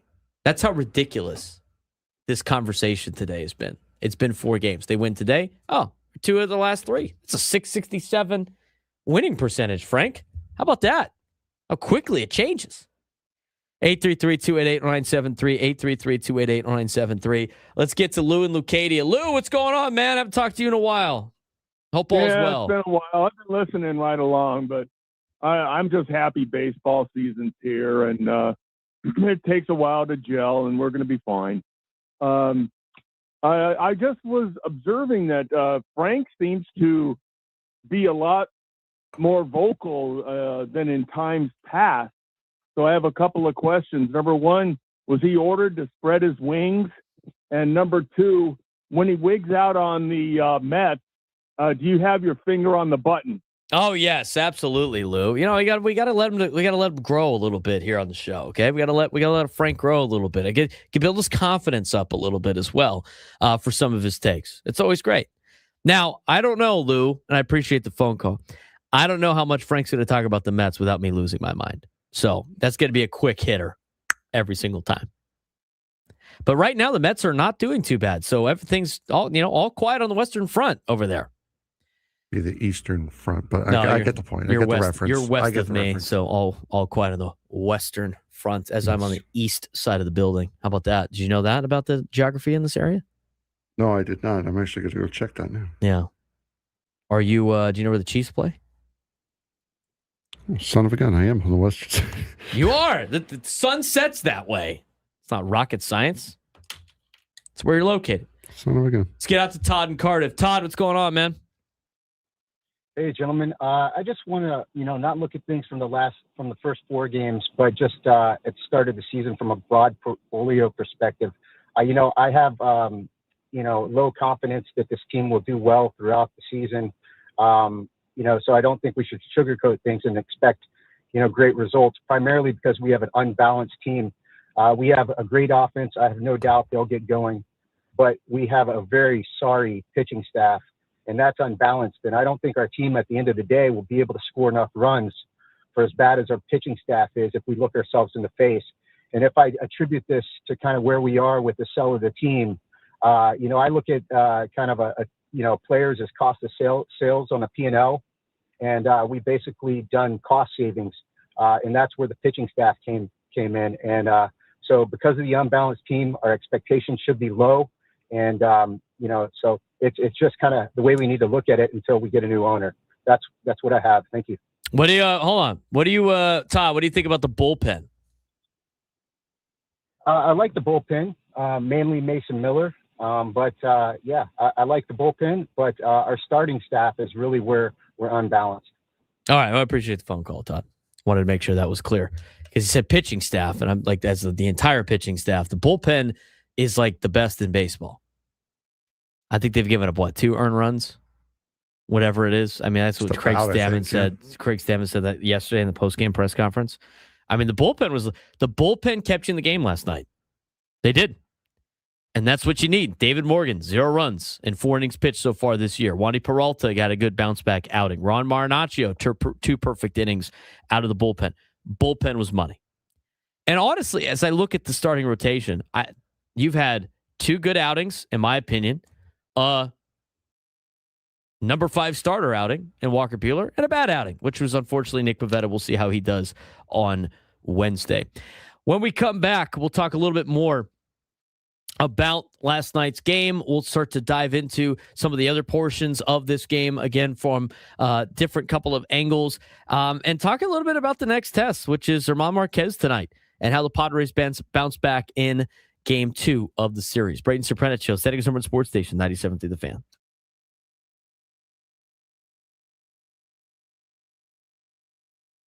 This weekend in motorsports proved one thing. Races aren't always won by the fastest car. At Martinsville, it was Denny Hamlin, led nearly 300 laps, and he still lost. Why? Well, strategy. Chase Elliott's team pitted early, caught a perfectly timed caution, flipped track position, and stole the win. Meanwhile, in IndyCar, Alex Palou did the opposite. Pure domination, led almost the entire race and won by 13 seconds. And in Formula One, a 19-year-old just took over the sport. Kimi Antonelli won his second straight race and is now the youngest championship leader ever. So here's the question. What matters more, having the fastest car or making the smartest call? This week in motorsports came down to three things: strategy, dominance, and a superstar officially arriving. A gamble flipped a NASCAR race. IndyCar saw a champion reassert control, and Formula One may have a new face of the sport. And Frank, let's start with what happened in Martinsville this weekend in NASCAR. Yes, Chase Elliott pulling off one of the smartest wins of the season at Martinsville Speedway in Virginia. The race looked like it belonged to Denny Hamlin, led 292 of the 500 laps, completely dominated the race, but Elliott's crew chief, Alan Gustafson, made a bold call, pit nearly 30 laps earlier than the rest of the field. At the time, it looked really risky, and then a perfectly timed caution came out, flipping the entire race on its head. That strategy gave Elliott the track position that he needed and allowed him to restart with fresher tires, and he took advantage of it, passing Hamlin and holding him off for the win on a day where it was very, very difficult to pass. And for Alan Gustafson, a crew chief who's often criticized by fans, it was a statement call. And for Elliott, it's the earliest he's ever won a Cup Series race in his career, earliest in the season that he's ever won a Cup race in his career. So a very, very big day for Chase Elliott. Yeah, a lot of ups and downs, a lot of highs and lows in the NASCAR storylines this weekend. While Elliott celebrated, the rest of the garage had mixed results. Denny Hamlin dominated but finished second, partly due to a loose wheel late. Tyler Reddick cooled off with a 15th place finish, but still leads the standings comfortably. Kyle Busch continues to struggle. No top 10 finishes in 7 races. And Brad Keselowski made his 600th career start, joining some pretty elite company. Also announced Kevin Harvick is headlining the latest NASCAR Hall of Fame nominees, adding another big storyline to watch, but a big congratulations to Kevin Harvick. Yep, absolutely. And he'll be on the call for the rest of the Fox season as well as races continue there. Moving over to IndyCar, Alex Palou reminded everyone why he is the reigning champion at Barber Motorsports Park in Alabama. Palou started on pole, led 79 of the 90 laps, and won by over 13 seconds. That is just Alex Palou doing what Alex Palou does. And the scariest part about that is every time Palou has won at Barber, he's won the championship. And now he is just 2 points behind that championship lead after a dominant victory at St. Pete to open up the IndyCar season. So a huge, huge win by Alex Palou to reassert himself at the top of the IndyCar pecking order. It might be time to announce a new era of Formula One, Frank. I mean, in Formula One, it is Kimi Antonelli, and he won the Japanese Grand Prix at Suzuka Circuit, his second straight victory. And with that, he becomes the youngest championship leader in Formula One history. Yep, 19 years old, from Italy, capitalized on a perfectly timed safety car on a big, big accident by Oliver Behrman, who had an impact of, if I remember correctly, 50 Gs. He was noticeably limping when he got out of the car. Antonelli then took the lead, pulled away by over 13 seconds, back-to-back win, championship lead. Now Formula One takes an unplanned month off. This month here in April, they were planning on running the Saudi Arabian and the Bahrain Grand Prix, but have been canceled due to the conflict in the Middle East. So now the next time that they are going to jump on the track is going to be at Miami at the very beginning of May. And these teams are going to use this time to, one, try to get some regulation changes made in Formula One, because the cars and the racing have been very, very poor this year. And they are also going to try to get some upgrades to these cars ready in time for the Miami Grand Prix. So what matters more in racing? Is it strategy or is it speed? Because look at what we just saw. Chase Elliott wins with strategy, not the fastest car. Alex Palou dominates purely on pace. And Kimi Antonelli wins both timing and speed. So what wins championships? It is the smartest. You have to be smart. You have to have a good car, but you also have to make the right moves at the right time. And sometimes you do make the right move at the right time, but then something happens to make it look like a bad move at a very, very inopportune time. So you need to have. You guys should have seen Frank freak out right there. Oh my God. I thought we were going to have, I thought we did something catastrophically bad. Nerdman, thank you. But Nerdman reminded Frank that Team Italy is about to start in the qualifier for the World Cup qualifier. We are on television today. Wow. This show might fall off the rails very soon. Oh no, you're in full control now. There's no. Okay, nice. Well, I need you to do a sports thread soon. So, yeah, sorry about it. All right, let's talk a little bit about. I do want to mention. We're going to get to this in the noon hour when it comes to the Padres and like their expected numbers. This is where you use expected numbers. Okay, I'm not a big expected numbers guy when you get to the playoffs because it doesn't matter. It matters what your results are. But when you start looking at what this team is what they have expected numbers are basically like, I'll read the exact definition for people that might not know about this. And I can understand why traditional people don't understand, like they don't want to talk about the expected numbers. But let's talk about expected batting average for a second. Expected batting average, XBA, measures the likelihood that a batted ball would become a hit. It's one of those things that's like, hitting the ball right at somebody. It accounts for exit velo. It accounts for, trajectory and all that. So where the ball was hit, and it calculates based on ballparks in Major League Baseball where it was expected to be a hit if it wasn't for, hitting it right at a guy or vice versa. It really shows you that they're could be playing better or worse than their actual results. And so you use expected batting average and expected on base and expected slugging and the expected weighted on base average, which is a formula using exit velocity, launch angle, and on certain types of batted ball sprint speed to determine whether or not a guy would get on base or not. That would be the xWOBA for people that see that at the ballpark. And from that perspective, it shows you what this offense is doing and maybe them not getting lucky. Last night, those numbers weren't very good. So far this season, I'm telling you, the offense is going to turn itself around, and it's only a matter of time. Now, if they continue to do what they did last night, it's going to be a problem. But just for perspective, and this is what we're going to talk about till we get to the sports thread. Ramon Laureano is hitting 385. He got robbed on that ball in right field on Saturday that probably should have left the yard or at least be a double. His expected batting average right now is 437. He's hitting 385. His slugging percentage right now is a 692. It's expected to be a 963 based on the balls that he has hit, which would tell you that Ramon Laureano is getting a little unlucky. And that's how good of a hitter he is right now. He's still hitting 385. Let's talk about Manny. Manny last night was terrible. Terrible. Not very good. Didn't hit the ball very hard.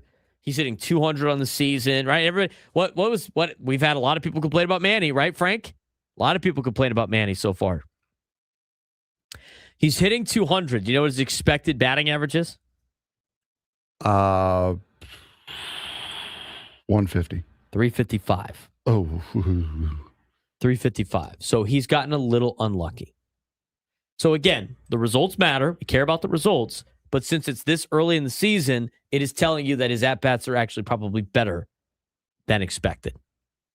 He's expected to be hitting 355 right now based on the balls that he has put into play, based on how hard he's hitting the baseball, even though last night he did not hit the baseball very hard.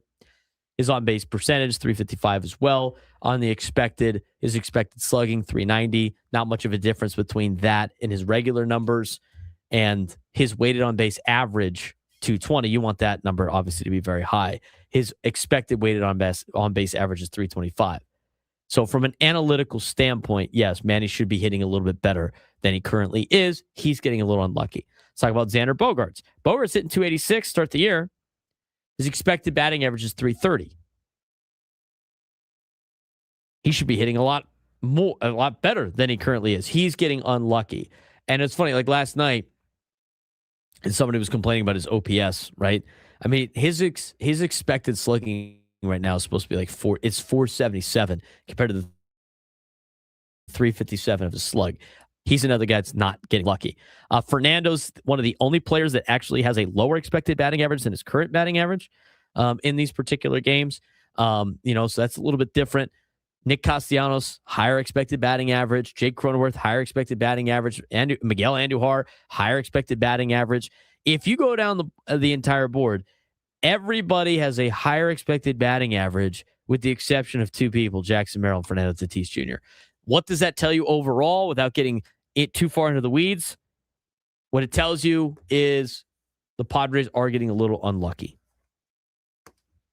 That's not the results of last night, where they just did not look very good.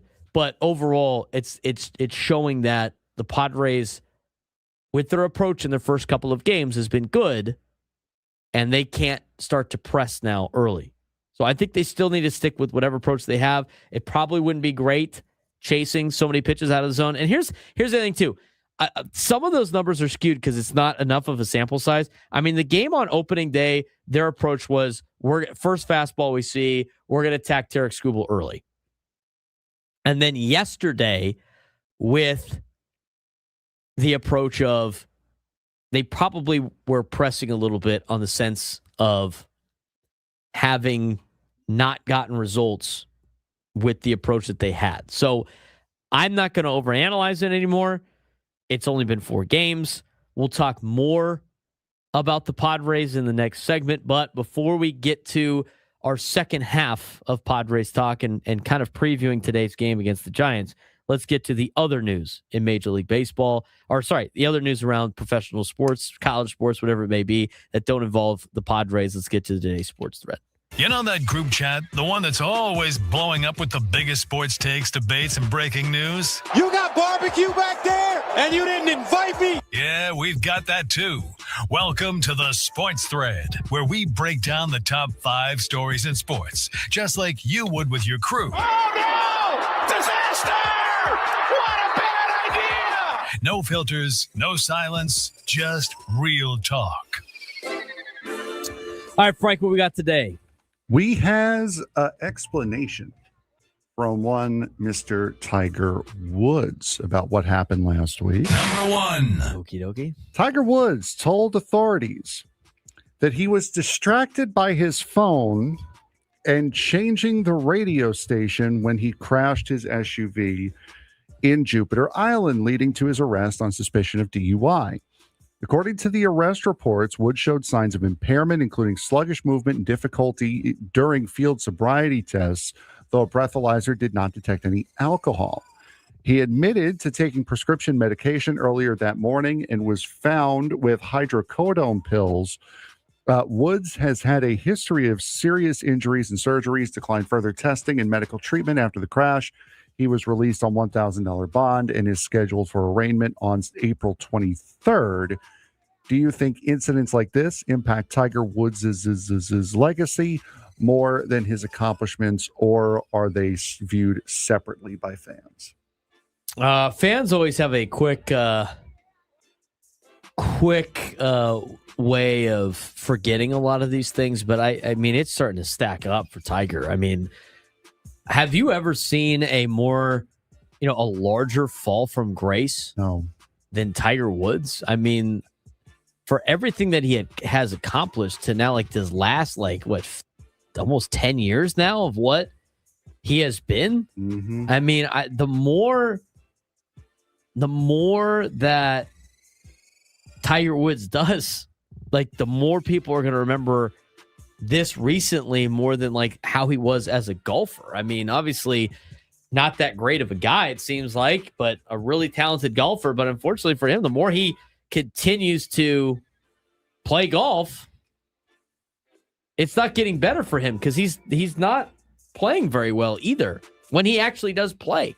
So I think this is going to be almost too much for him to overcome all of these off-field, off-course incidents, if you will.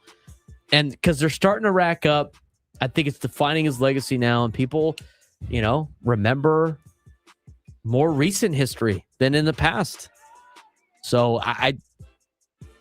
it's been a pretty crazy fall from grace for Tiger Woods. Can we give Tiger Woods a little bit of the benefit of the doubt? Because as Nate Taylor says in the chat here, he was just trying to get 97 through the fan line. That's all he was doing. That's a foul. He draws the foul. Moving on. Number 2.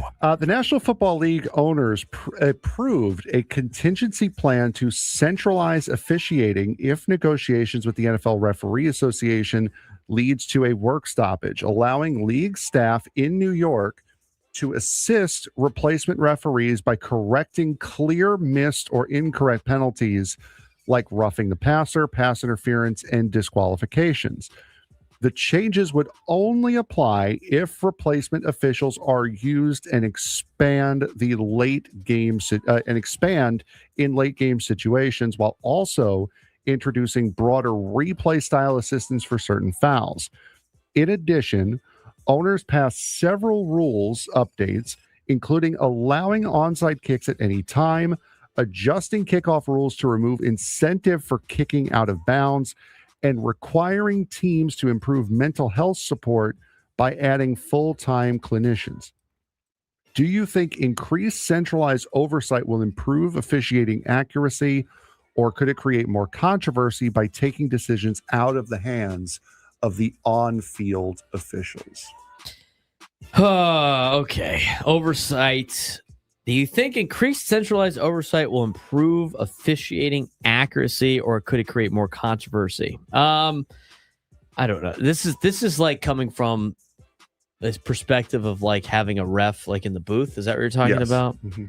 I just think it turns into a slippery slope of who exactly is calling down right now. You know what I'm saying? Like especially with all the stuff with like the mob being involved with all these games and like the betting thing, and it's like, what are we doing here? I get where they're going with this. It'd be nice to have like that's a booth ref only. It's an eye in the sky for the replacement refs only. If the NFL refs agree on a CBA, then this will not happen, but it's for the replacement refs only. Okay. So what they're going to do is if they get the replacement refs, they're just going to have somebody in there to like help them. They're going to have an eye in the sky for them. Yes. All right. I don't hate it. I get it. It's probably their way of like trying to protect their deal from what happened last time and people being really upset about how those officials did. At least it could correct some things with, some video help. I don't necessarily mind it. So they did learn from last time. That's good to know. Number 3. Mark Cuban publicly admitted that he regrets selling the Dallas Mavericks to the Adelson and Dumont families, citing frustration with how the partnership has unfolded since the 2023 deal. Although Cuban initially believed he would retain influence over basketball operations, he has since been largely excluded from decision-making, including the controversial trade of Luka Doncic to the Lakers, a move that blindsided him. The fallout has contributed to organizational instability, including the firing of GM Nico Harrison and a disappointing season despite landing top draft pick Cooper Flagg, leaving Cuban increasingly critical of the ownership group he once viewed as partners. How much influence, if any, should former majority owners like Mark Cuban still have after selling controlling stake in the franchise? You don't have to say anymore. You sold the stake for the money. You can't be that upset about it. This is what you did for the money. I don't know what to tell you. Yeah, you probably made a big mistake doing that. Mavericks fans hate the Mavericks now. Noon lunchtime hour when we come back.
New lunchtime hour on the Fan is brought to you by the Craft Taco, bold flavors in 2 locations, Sorrento Valley and inside Balboa Park's Natural History Museum. I'm waiting for the tacos. Where are the damn tacos at? It is a Taco Tuesday. Jeremiah, thank you for reminding us. It is a Taco Tuesday. And part of this noon lunchtime hour, again, reminding you to go to Craft Taco. We need to make a show trip to Craft Taco at some point during the year. I think it needs to be a Wednesday day game, Frank, where the Padres are out of town. So preempted, but us not being at the ballpark, we will be at the ballpark tomorrow. We will be at the ballpark tomorrow. Looking forward to it. This is usually the day we get the time we get to see our boy Nate in the YouTube chat. We get to see Rod in the YouTube chat. They usually come by and stop by, say hi. Looking forward to that. Again, really appreciate all of you out there. Really appreciate Craft Taco for sponsoring. And I do have to announce, we do have the Padres roundtables coming back this year. Now, I will not be on the first one. I'm going to Boston for Padres and Red Sox this weekend, but I'll be on all the other ones as well. And here's the, you got the background music? I have the drop ready to go. No, I mean the YouTube music is still on. My bad. Please hold. No, it's off now. All right, cool. All right, so we have the roundtables coming back. I'm excited for that. Here's the breakdown of the roundtables. They are now going to be called the Epic Padres Roundtable. The Epic Padres Roundtable. And why is it going to be called the Epic Padres Roundtable? Because we have a new sponsor. Welcoming in to our roundtable and to the 97 through the Fan family, Epic Wings. Epic Wings and Things. Epic Wings is going to be the new sponsor for the Epic Padres Roundtable, which will be at 9 a.m. on Thursdays throughout the year. We'll have some surprises this year on the Epic Padres Roundtable. Stay tuned for that. Again, we are excited for that. A big congratulations, or a big round of applause for our new sponsor in Epic Wings, family-owned and operated business, founded in San Diego in 1982 by the Sacco family. They brought buffalo wings to the West Coast, and second-generation owners, sisters Bianca and Marissa Sacco, currently lead the company, along with co-founder Kathy Russo, her daughter Francesca Russo, who is a... Tell me why. My bad. Francesca Russo, who is a classmate of mine at Cathedral, who I have known, and she actually operates the one up in Escondido. They're all family operated here in San Diego, in the San Diego region. They started the business in 1982, but it's a local San Diego-based company that provide great wings and all the other sorts of sides on the. I mean, there's a reason why it was formerly Wings and Things, but it's called Epic Wings now. But very great family. Obviously gotten to know them. I've seen them at they work out at my gym as well, but big congratulations to Epic Wings Corporation coming and joining us for the roundtables. We really appreciate their partnership, but it's going to be great. So we're going to be sponsored by the Epic Wings, for the Epic Padres Roundtable. Excited to be a part of that. I mean, I remember we did the team meals for Cathedral football. We had like Epic Wings almost every Thursday when I was a player. And the cool thing is you could do a lot of different things with the you get like the strips, right? They have some of the best breadsticks.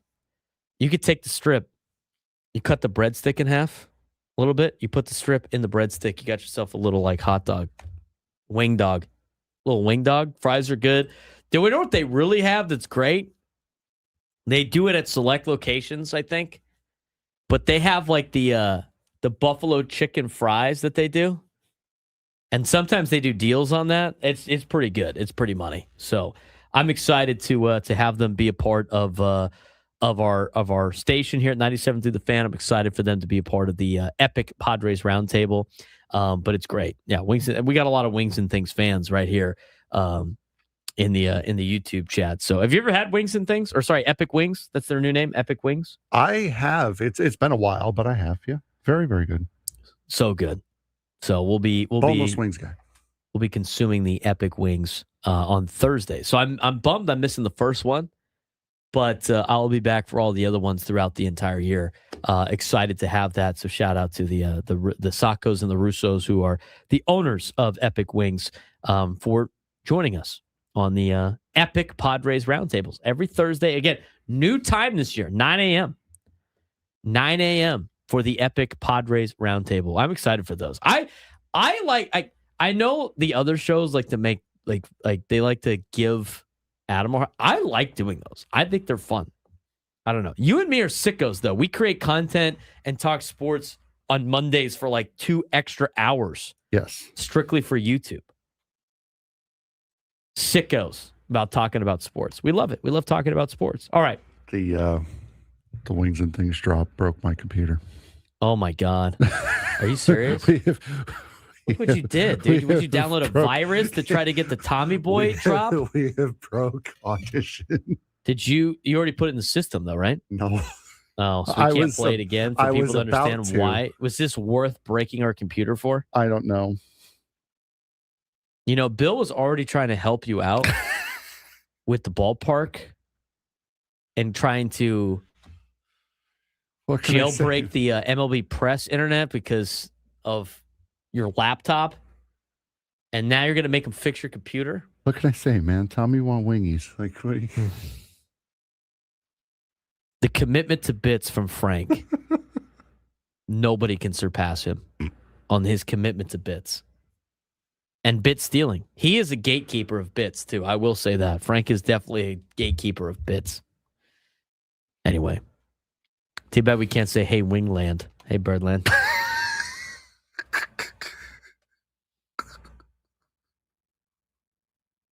There you go. Oh, man. It was that epic. All right, moving on. I want to get to this interesting. I found this article to be interesting from Tom Krasovic about how things are set up in Major League Baseball for draft picks and like their competitive balance that's not really rewarding teams that are trying to be competitive. And we're going to talk about that in a second. But I do want to talk a little bit about a deeper dive into Walker Buehler. And with Walker Buehler, we got the graphic from Pitcher List from last night about how Walker Buehler pitched yesterday. And I think the biggest overarching theme was when Walker Buehler got ahead in counts, he did well. When he got behind in counts, he got hit. And if you look at, again, this chart pulls up a movement. They have a movement part of the chart. They have how he does against lefties, how he does against righties, the usage of pitches. I mean, he's been doing the pitch mix. He's more of a pitch mix pitcher now than a high velo guy. But the most important part of this chart is the movement chart. Now, on this movement chart, each dot represents a pitch type. They have the axis of the vertical movement, the rise and drop. They have the horizontal movement, the run and cut. And what it tells you about Walker Buehler is his pitches were clustered tightly but separated enough, which means he had some pretty good tunneling with his pitches last night. Likely saw fastball with ride that stayed up, breaking ball with a sharp drop, and a cutter slider with lateral movement. He wasn't just throwing, obviously. He was creating different shapes. Everything looked the same out of his hand and moved differently late. That's good news for Walker Buehler moving forward. They had his left-handed batters, right-handed batter grades. On this graphic, they had letter grades for performance versus hitters. These are run value and effectiveness grades. Lower grades like an F, hitters did damage. Better grades means he dominated that side. What it showed was if one side had a worse grade, that's where the Giants hitters had success. If both were solid, he controlled the entire lineup. He either neutralized both sides of the plate or the Giants only had success from one matchup, which tells you exactly where his outing ended up tilting. Against left-handed hitters, he got an F. Left-handed hitters hit Walker Buehler last night very well. Right-handed hitters, you got a B.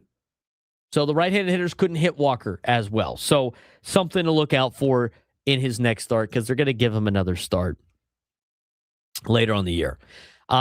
The other part of this graphic, and again, you could go see it on social media, on Picture List. We'd show it for you, but Frank broke his computer, so that's fun. But on this graphic as well, when talking about how Walker Buehler did, the inside look to his outing more than just the results. And the results base of this, again, is you expect him as a number 5 starter to give you 5 innings and give up 3 runs or less. He went 4 innings last night and gave up 3 runs. Kind of on the same toll of that. But let's talk about the location and usage data. Even though this section is a little bit cut off on the graphic, this part of the graphic talks about where pitches were thrown, how often he attacked certain zones, swing and miss, or contact quality. And what we're looking for on this is, did he live top of the zone with the heater? Did he bury breaking balls down? Was he predictable or mixing well? And based on what we've seen from this, it definitely shows that he had a plan and where he was at in terms of his overall usage of the location of some of these pitches. And he was kind of a little bit all over the place on the lefties, a little bit more concise against the righties, but that really shows, again, why he had better results against right-handers than he had against left-handers. He's got ahead in the count against the righties. Fell behind in the counts against lefties. But it wasn't just the velocity from Walker Buehler, but the pitch design. Everything comes out of the same tunnel, then separates late. That's how you miss barrels. And when you look at how he performed against both lefties and righties, it tells you that the Giants on the left-handed side had a lot of more success, and the righties really didn't have that much success against Walker Buehler. It wasn't great. It was okay. But at the same time, it was something that was encouraging for a number 5 starter potentially in the rotation. He obviously needs to do a little bit better against left-handers. And the overall takeaway from this is Walker Buehler needs to be able to get ahead in the counts a lot more if he's going to have success this year. But again, we talked about this, Frank. When you look at Walker Buehler as a number 5 starter, you want Walker Buehler to give you 5 innings. That should be the first goal. And then goal number 2 should be 3 runs or less. He was very close to doing that. I'm encouraged, but also you're not going to see a dominant Walker Buehler in this Padres rotation. No, you're not. You're not going to see the overpowering Walker Buehler that you had seen in the past. He also has to, and I think he's admitted the fact that he also has to be, he has to get comfortable with this idea and this thought that he is no longer a power pitcher. Like I said yesterday, he's got to be a brains over brawn pitcher now. He's got to think. He's got to be able to work backwards through at bats, try to get guys out, really focus on the technical portion of pitching right now. And I know I see it all the time in the chat. He's got to be a Greg Maddux style pitcher. That is going to come in time. He's proven that he's good enough to make a major league roster now, which is fantastic. Now he's got to prove that he has to stay there. And that, I think, is going to take some time because, and I had mentioned this during spring training, maybe there is a time where he starts to get into a little bit of trouble, thinks that what he's doing isn't working, and he just tries to rear back and fire one. Let's take a deeper look into some of his stuff. And I will try to, I think I could present this on the screen with, yeah, there you go. If you can put that on the YouTube so what people can see here about the skill, the results, the usage, all that fun stuff. Let's take a deeper dive into the stuff last night for Walker Buehler. If you look at what he was of his fastball slider curve kind of mix, his fastball, and this is no surprise to us because we've been doing this during spring training with Walker Buehler to determine whether or not he was going to make the team. But if you look at his fastball on there, on the pitch type metrics, the stuff breakdown of where this gets interesting, his fastball 0% whiff rate again. Wasn't that every start that he had in spring training? I mean, he's getting 0 whiffs on his fastball. Yeah. There's not going to be a lot of guys in Major League Baseball that swing at Buehler's fastball and completely miss it. But we knew that was going to be the case because he's not going to throw it for a high velo. And as some people said, during spring training and after the start last night. Like 94 is not going to get it done on a fastball. He did have 8 whiffs, though, if I remember correctly from what I saw. Landon Roupp had 11. He had it with his slider and his curveball on the whiffs, but with the fastball, 0% whiff rate, he was hit pretty well. 541 average last night against his fastball. His fastball's not missing bats at all. Giants hitters were seeing it, squaring it up. What you can't have with Walker Buehler, but this is what you're going to get a number 5 starter, is teams just sitting fastball the whole time, and as soon as you throw it, they're gonna pull the trigger on it. I mean, he's got to be extremely fine with his location of his fastball, or he's going to get tagged, and it's going to be a problem. Now, the good news is there were some other good pitches that he had. Again, he's a pitch mix guy, and everything's coming out of the hand the same, which is good news. His slider came in at 86, 25% whiff rate on his slider, 237 batting average against. This was his best swing and miss pitch. This was kind of his best swing and miss pitch the entire season. Slider, sweeper, that's kind of in the same category, just based on a couple of different tweaks to how the ball moves. But that was his weapon all of spring training. No surprise that it was his big weapon last night. Leaned on the slider to get outs. That's what kept him afloat. And he needs to be able to be fine, have fine detail with his location of his fastball so he could play his slider off of it, which is his put-away pitch. Yeah, exactly. And you're right. He did have 8 whiffs. I was looking through the baseball savant, didn't see it was on top of the page. But yeah, you could definitely tell he's leaning on that cutter a lot. He's leaning on that changeup and the fastball as well. It's going to be interesting to see how he kind of phases that fastball out and what he uses to replace it. So it's still very, very early in this phase of Walker Buehler's career. He's still trying to figure out how to pitch with brains instead of brawn. I mean, I think he has to really dive into just throwing the sinker. Yeah. We said that yesterday. I want to see more sinkers out only of through 2. Walker Buehler. I know you want to play the fastball, but a sinker is a fastball. It's the way he's going to have to be a sinker ball pitcher. Mm-hmm. He's got the slider. It's great. You can talk about it. I mean, he threw a curveball a couple of times. I mean, that got hit hard when he left that one curveball hanging to Harrison Bader and he tagged it. He got decent whiffs out of the curveball, 23% on the whiff rate, but he got destroyed when he left it hanging. It fooled some guys, but when hitters connected, they did a lot of damage. Overall command location takeaway based on this graphic, even though part of location chart is a little bit covered on there, 2 walks plus 5 hits in 4 innings, traffic every inning combined with no fastball whiffs, hard contact on breaking stuff, didn't have consistent command, and when he missed, he paid for it, which he can't do too much. Overall, what went wrong for Walker Buehler last night? Fastball wasn't effective, had no setup pitch, breaking balls were very inconsistent, got some whiffs, but also damage, too many base runners, couldn't really settle in. And on a positive side for Walker Buehler, the slider had real good bite to it yesterday, still generated 8 whiffs, so his stuff isn't gone. He still has some good stuff, but this was a grind for Walker Buehler. Fastball didn't play, 0 swing and miss, and that put all the pressure on his secondary stuff, and the slider showed up, but the curveball got hit when he left it up. End of the day, not dominant, kind of a survival outing, and against the Giants lineup, that's not going to be enough. But I see out of this, I see potential for Walker Buehler to be a number 5 starter.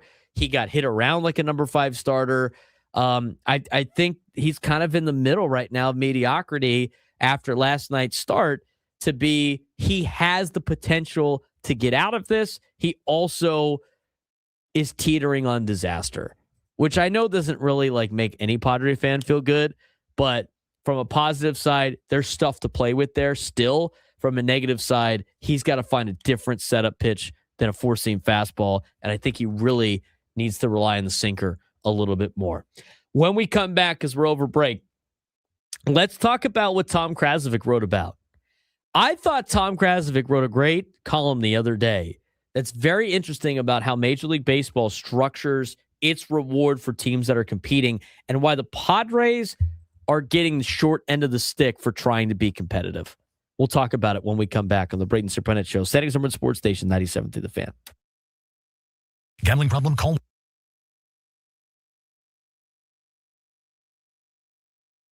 San Diego High School Sports just gave us a major question. What matters more, superstar players or complete teams? You've got Dax Hall from Santa Fe Christian, averaging 27 points and 7 assists per game and winning player of the year. And on the girls' side, Jordan Brown, just a freshman, dominating and leading Francis Parker to a championship. That's superstar impact. But then look at teams like Cathedral Catholic Baseball, ranked number 1 in depth everywhere, or Carlsbad Softball, undefeated and loaded across the lineup. So what actually wins in San Diego High School sports? One elite player or an entire roster of contributors? Because when playoff time comes, that difference could decide everything. This week in San Diego High School sports, we've got ranking shakeups, player of the year honors, and a clear picture of which programs are dominating the county right now. In baseball, Cathedral Catholic High School continues to hold the number 1 spot, while Rancho Bernardo and Granite Hills stay right behind in the hunt. In softball, it's a battle at the top with Mater Dei Catholic and Carlsbad leading the way, with Carlsbad still undefeated. Meanwhile, postseason honors are out, and some standout names headline the county. Dax Hall takes boys basketball player of the year, while Jordan Brown makes a huge statement as a freshman, winning girls player of the year. And in soccer, Kai Wheeler, Samantha Harpster lead a dominant year for Del Norte. Yep, San Diego High School sports are starting to separate contenders from the rest. And this week, we've got a clear picture thanks to updated rankings and postseason awards between dominant number 1 teams, undefeated programs, and some elite individual performances. The county is loaded with talent right now. We'll start with baseball here, as Cathedral Catholic remains the number 1 team in San Diego, and they are backing it up. They've got wins, depth, and most importantly, the most complete roster in the county, but also keeping an eye on Rancho Bernardo and Granite Hills. Both teams are right there, capable of making a run. And here's the sneaky storyline. Ramona, currently sitting at 8-0, undefeated, ranked 9th, might be one of those teams really flying under the radar right now and are having a very, very good season in the process. And softball is shaping up to be one of the best races we've seen in a while. Mater Dei Catholic holds the top spot, but Carlsbad is undefeated at 10-0 and right behind them. That's the kind of matchup that could define the season when playoffs roll around. And don't overlook teams like Bonita Vista and Escondido Charter. Both are having strong seasons and capable of making deep runs, which leads to our Player of the Year awards that have come from the winter sports. Let's talk about some of the top players in San Diego this year. Dax Hall from Santa Fe Christian was named Boys Basketball Player of the Year, and deservedly so. He averaged 27 points and 7 assists per game, leading the county in both categories. That's not just scoring, that's complete offensive control. And Frank, on the girls' side, it's Francis Parker, freshman, Jordan Brown, who wins Player of the Year, a freshman. Very impressive. You'll love seeing the underclassmen get one over. She averaged 20 points per game and led her team to an open division title. That tells you everything you need to know about her impact for Francis Parker girls basketball. And in soccer, Del Norte completely dominated the awards. Kai Wheeler wins the Boys Player of the Year, anchoring one of the best defenses in the state. Samantha Harpster takes the honor for the girls, leading her team to a CIF championship. That is a program that is doing everything right from top to bottom for boys and girls. Track and Rising Stars. Track season is also heating up with some elite performances. Maya Estes from Canyon Crest is now tied for 7th all-time in San Diego history in the long jump. Cameron Yarborough from Del Norte posted one of the fastest 800-meter times in section history. And we're seeing multi-sport athletes continue to dominate across different competitions. But the big takeaway this week is, are we seeing a shift towards superstar-driven teams or complete team depth winning championships? You look at players like Dax Hall and Jordan Brown, elite game-changing talent, but then you look at teams like Cathedral Catholic Baseball and Carlsbad Lacrosse, deep, balanced, complete rosters. In high school sports, especially in San Diego, it feels like teams with depth, not just stars, are the ones built for long playoff runs, and that balance between individual talent and team depth might decide who wins CIF titles this year when it comes to the spring championships in San Diego.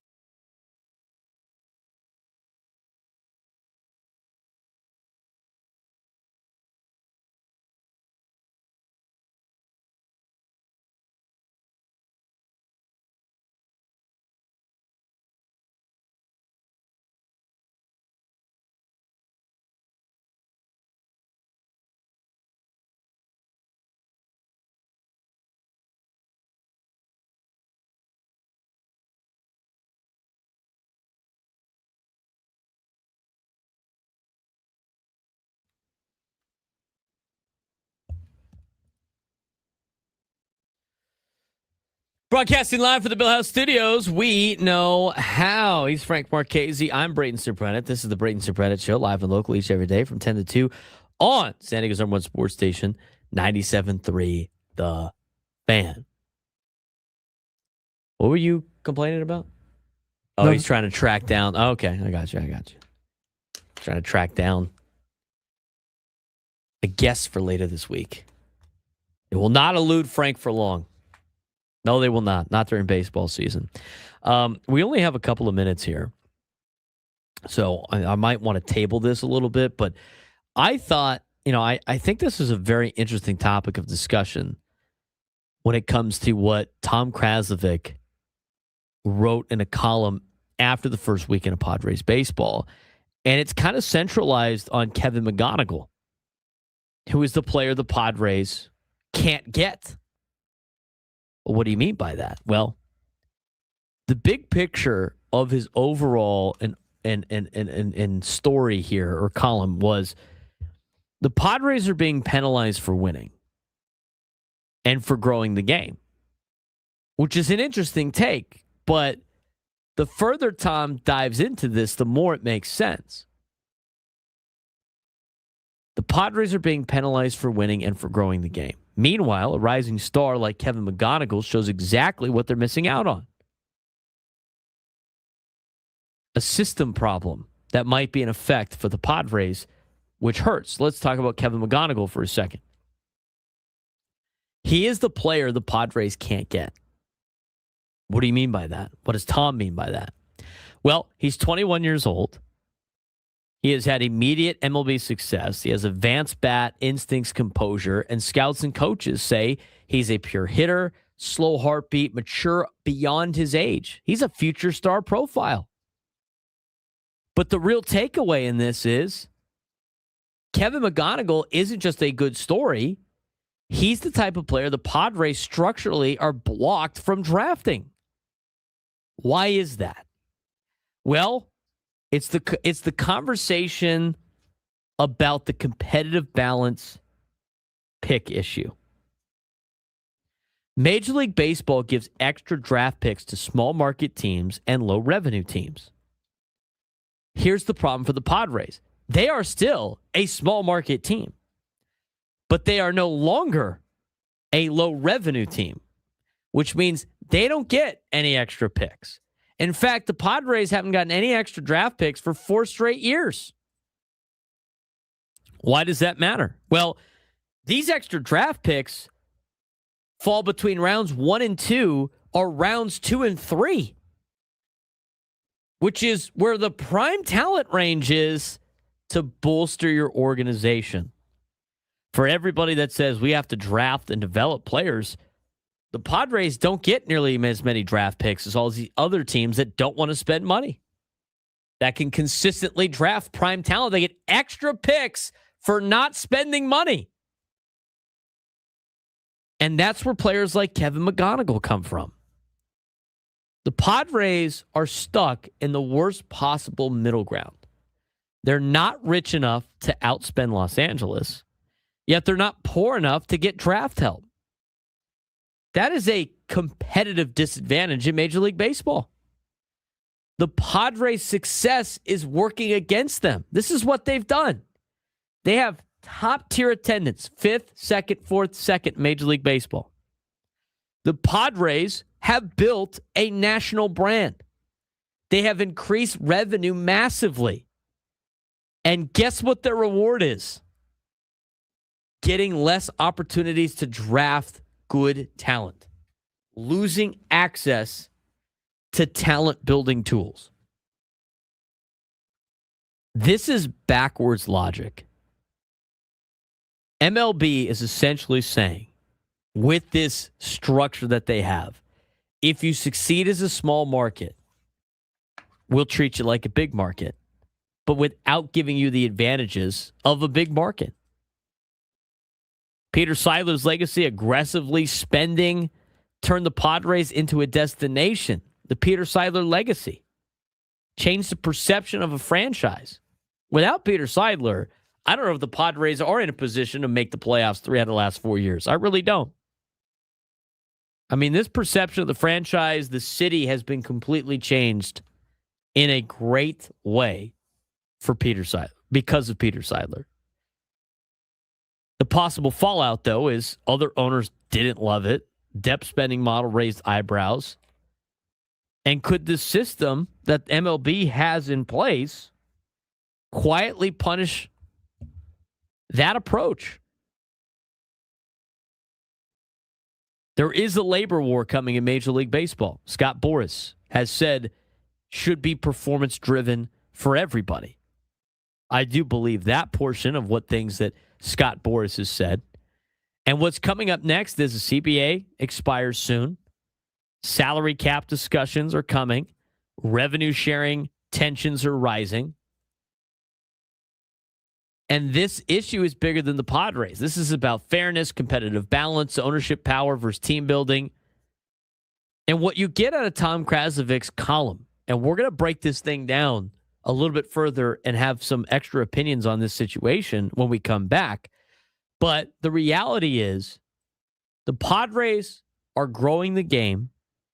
They've increased the revenue. They're competing aggressively, yet they're getting punished for it because they're too successful to get help. They're not rich enough to dominate, and they're stuck in MLB's middle-class trap. Are the Padres being punished for doing everything right? We'll answer that question when we come back and talk about maybe some solutions that Major League Baseball needs to implement to kind of correct this. Because shouldn't the Padres be the ideal franchise that everybody should try to strive to be? Conversation on the other end. The NBA playoffs are 2 weeks away, and it's all about matchups. Detroit leads the East, but their weak three-point shooting makes them vulnerable to Boston or New York. The Celtics' slow pace could be exposed if Tatum isn't fully dialed in. In the West, Oklahoma City looks dominant, but their corner three defense is shaky, perfect for San Antonio's sharpshooters. The Lakers struggle inside the paint. Denver can't force turnovers, and Minnesota's bench is short. Essentially, the playoffs will come down to which teams can hide their kryptonite and which get exposed. Get ready, because May and June in the NBA are going to be a chess match, and every possession matters. The NBA playoffs are just 2 weeks away, and the picture is starting to take shape across both conferences. Let's break it down. We are looking at some of the kryptonites of these potential teams and determining who can advance in the NBA playoffs and whose kryptonite is too much to hold to overcome. And we'll start in the Eastern Conference. Detroit Pistons, number 1 seed, a 77.6% chance to reach the semifinals, even a 30% chance to reach the finals, which is the best in the Eastern Conference. But their kryptonite, Frank, is three-point shooting. Yeah, Detroit's offense relies heavily on Cade Cunningham and half-court execution, but their floor spacing is a concern against elite defenses like Boston or New York, who can make them feel very uncomfortable from long range. So if the Pistons do not have that three-point shot working, they really have a tough time winning basketball games. The Boston Celtics have Tatum back, right? So let's see what they have up their sleeve, as they have a 72% chance of reaching the semis, a 17.4% chance of making the NBA Finals. But their fast break scoring has been a little bit of a problem. They have slow transition game. Their slow transition game is manageable in the regular season, but playoff pace could expose gaps unless Jason Tatum stays healthy and efficient. I don't know if Jason Tatum coming back will be enough for the Boston Celtics to overcome the Detroit Pistons? I don't think so. And there's an interesting deal here with the New York Knicks coming in next. They have a 75.7% chance to make the semifinals, a 20.7% chance to make the NBA Finals. Kryptonite for them, though, is their bench scoring. With their bench ranking 28th in points, the Knicks could struggle to keep up against teams like Miami, who thrive with their secondary units. Did not help them last night as we record this on Monday. Did not help them last night as they ended up losing, I believe it was 111-100 against a pretty important team if they want to win the NBA championship, and that was the Oklahoma City Thunder. Let's talk about the Cleveland Cavaliers. 77.8% a chance to make the semis, a 20.8% chance to make the finals. Slightly better odds than the New York Knicks, but they can't stop three-point defense.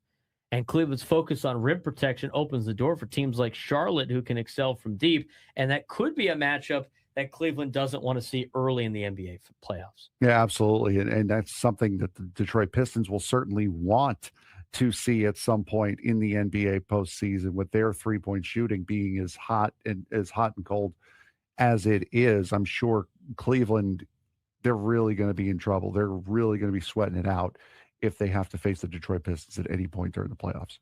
As we move to the Western Conference, the three teams that we've talked about the most in these updates have been the Thunder, the Spurs, and the Denver Nuggets. And a lot of those reasonings are they are the best three teams in the Western Conference, but also they have the best MVP odds for their individual players on their teams as well, which could lead to what you would think would be a very highly competitive Western Conference and one that wouldn't have a lot of flaws. Well, Oklahoma City Thunder, who has a 91.8% chance of making the semifinals and a 55.3% chance of winning the Western Conference, they still are human, and they still have elements of their game that might hurt them late. And this is all you need to know about how good they are.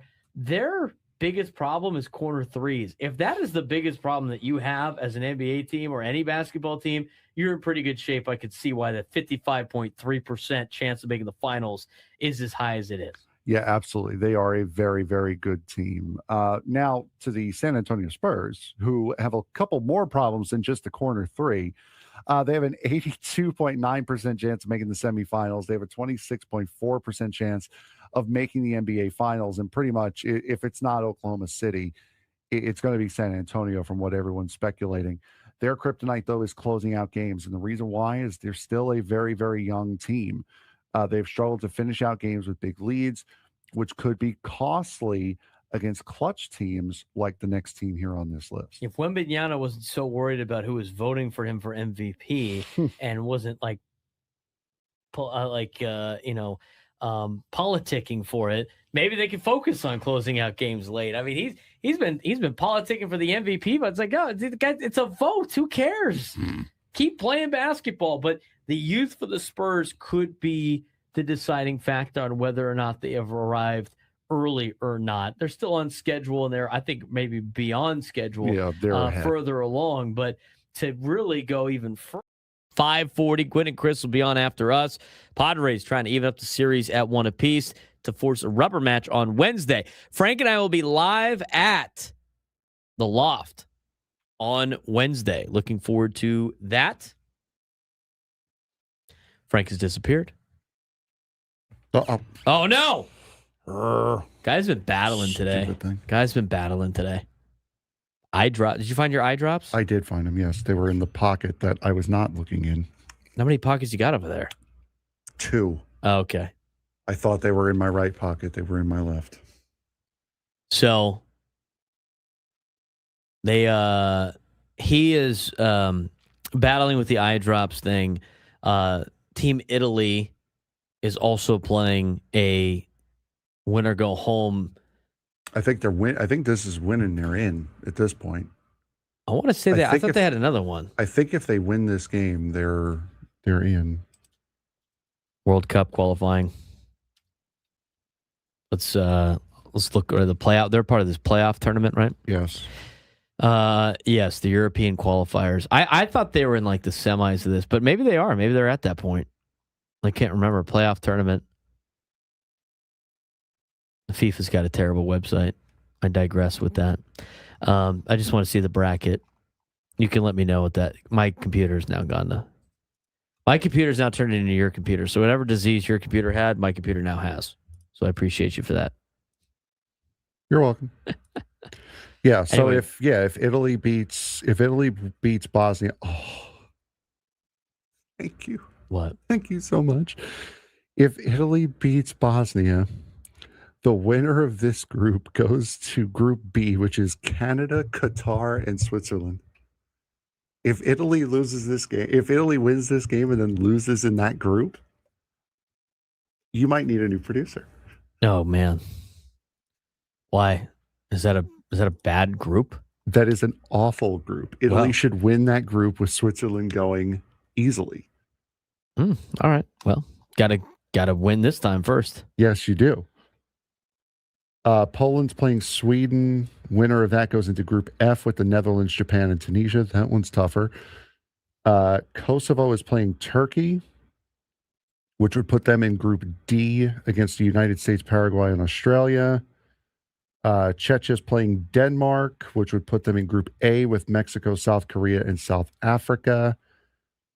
Congo is playing Jamaica, which would put them in Group K with Portugal, Uzbekistan, and Colombia. And then Iraq is playing Bolivia, which would put them in Group I with France, Senegal, and Norway.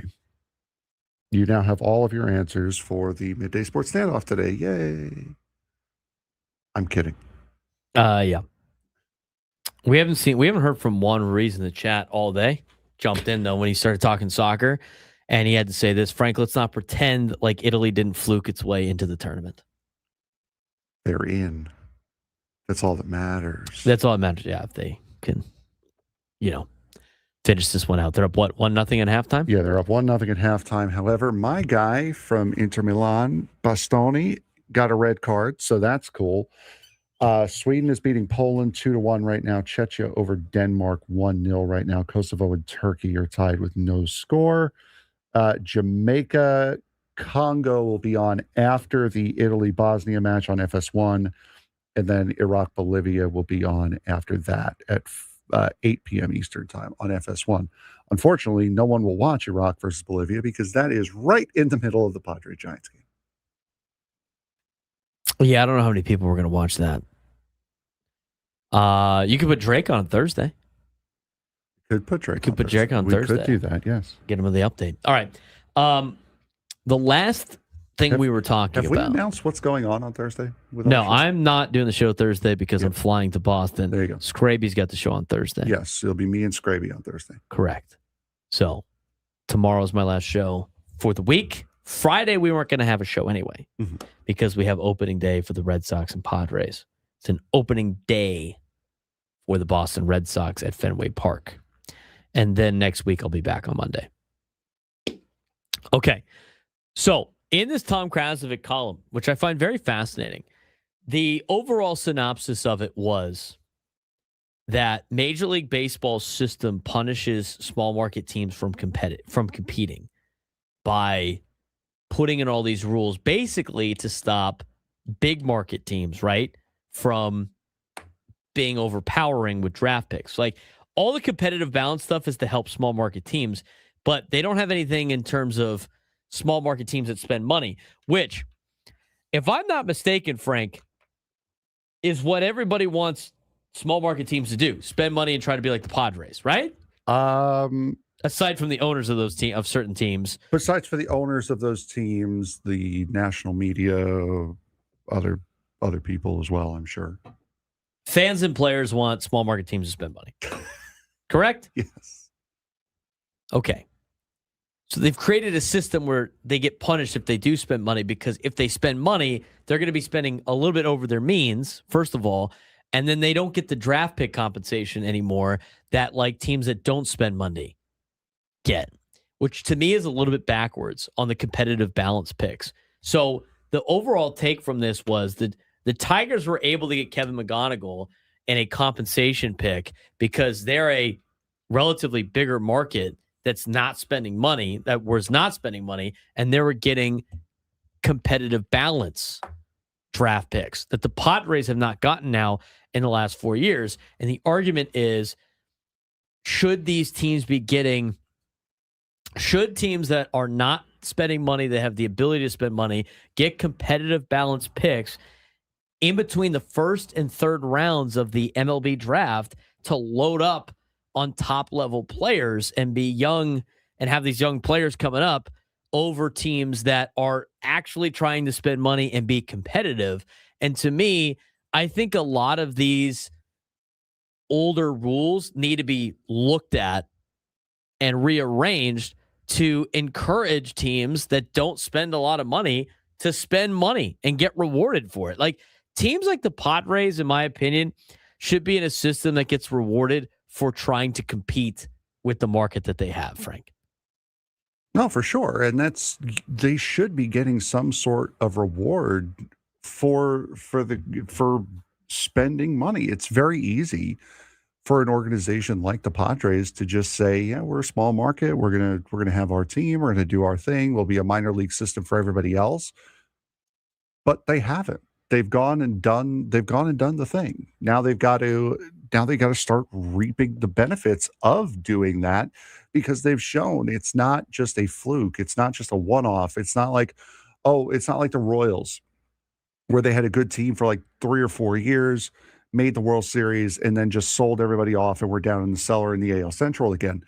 They've been able to sustain this run, and I think they've earned the right to be able to be considered as one of the top teams in baseball and should be rewarded as such.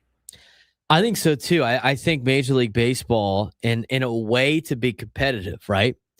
Like they're putting in the salary cap to be competitive, which is fine. Now, does that benefit the owners in terms of franchise valuations? Sure, it might be. I mean, I think that's what the players are arguing against it. Their argument is it's not about competitive balance. This is about ownership valuations, which is fine. That's fine. But as a consumer of the product, I want things to be as balanced as possible. And to me, if a problem is teams not spending money, put in the salary floor on top of the salary cap, and then reward teams for spending above certain thresholds, where here's the salary floor that you have to spend on your roster, and then here's another threshold that if you don't spend above this, you are not eligible for draft pick compensation. I think that needs to start being applied to some of these teams. And the other thing too is, I think the compensation now, until they get a TV contract that centralizes all of the TV deals with Major League Baseball, which is coming soon, that should determine the market situation. Because in Major League Baseball, market size still matters. In the NFL, market size doesn't matter at all, because they have a centralized TV network. The other area that is no longer really relying on market size is like college athletics, because things are going to streaming, and they have centralized deals where every team in the conference is getting the same amount of money. In leagues like that, you don't care about the market size anymore. Like the Padres being a small market team is effective on the whole TV contract thing. To me, that needs to be evaluated on the TV contract more than the actual market size. So if your TV contract is under a certain amount, that should make you eligible for compensation picks. If you do not spend a certain amount of money, that's when you should be ineligible for compensation picks as well. Like, I think they got to put in a system, and they'll never do this. But for me, in order for this thing to be a competitive balance and a competitive balance league, if you're going to put in compensation picks, there should be thresholds you have to reach, so it actually encourages the team to do things that you want. It encourages teams to be what you want them to be. Like, we've talked about this in the NBA. Like, there's all these teams trying to tank. You have to put in incentives to make them not tank, or reward teams. I think I heard this on the morning show. Being able, or maybe it was Gwen and Chris, I can't remember, with like the NBA draft or any of these draft lotteries, instead of making it still beneficial for whoever comes in last place, as teams have abused this now, why don't you just have whoever wins the most games out of the teams that didn't make the playoffs gets the first pick. It gives you an incentive to try to be competitive. And it doesn't put these teams in purgatory or in this middle sense of mediocrity where they don't have enough to go to the top, but they have too much to go back to the bottom and reset without having to completely tank your franchise. I think it needs to be reevaluated how you do draft picks and how you do draft pick compensation and lottery and everything like that. Like if you look at the NFL, Frank, with teams that like don't try, like who's got the pick? The Raiders or something like that for teams that tank? It should be the number one pick should be the first team that didn't make the postseason. At least they're trying to win. It gives them an incentive late in the year to play games and be competitive down the stretch. I think the same thing should be here with the Padres and Major League Baseball. Like, why do the Tigers get to have extra draft picks for being a big market team that's just decided not to spend money? And that's just being used as an example because of how good Kevin McGonigal was for the Tigers in the first weekend. But to me at this point, with professional sports, and I think it's all professional sports in the United States, when it comes to draft picks, too many teams have abused the system of not trying to win, have abused the system of tanking, have abused the system of not trying to spend money and using we have to just try to get better by getting a better draft pick as an excuse. You want to incentivize teams to compete and teams to play. You have to do it in other ways now. And I think you have to completely reevaluate how you do things as a league when it comes to draft pick compensation and how you organize the draft picks. Because to me, MLB's competitive balance system is broken because I think like way back in the day, everybody was just trying to win, and now there's other money incentives to not win and tank for a couple of years and everything like that. Everything about sports needs to be about competitiveness because it's an entertainment business. Again, this is not like communism versus capitalism BS. This is what competitive sports are. You're in an entertainment business, and you have to make the rules for the teams the same. Otherwise, you are not creating an entertaining product. That's the whole goal of this. It's a different business than everything else. Should small market teams be allowed to graduate or still be protected? I think it needs to be based on collective money on the organizations when it comes to TV contracts. Everybody should be have the same rules to build their roster and then let it play out. That's what the NFL does. That's why the NFL is so popular. But I thought Tom Krasnovic wrote a pretty interesting column about this on how the Padres can't get these compensation picks because they've played too well and they've spent too much money. Like, spending money should not hamper you in getting a compensation pick, especially when you're a team like the San Diego Padres in terms of their market. That all needs to be changed in a CBA. I don't know if that's ever going to be brought about, but to me, if I'm the players and I want to try to get as much incentive as possible for teams to spend money, especially the teams at the bottom that aren't spending money, they need to try to fight for rules like this in order to give up a salary cap. Because I think it's beneficial to the players to have teams have to try to win by spending money on athletes. And I think overall, it's going to make the league a lot more competitive.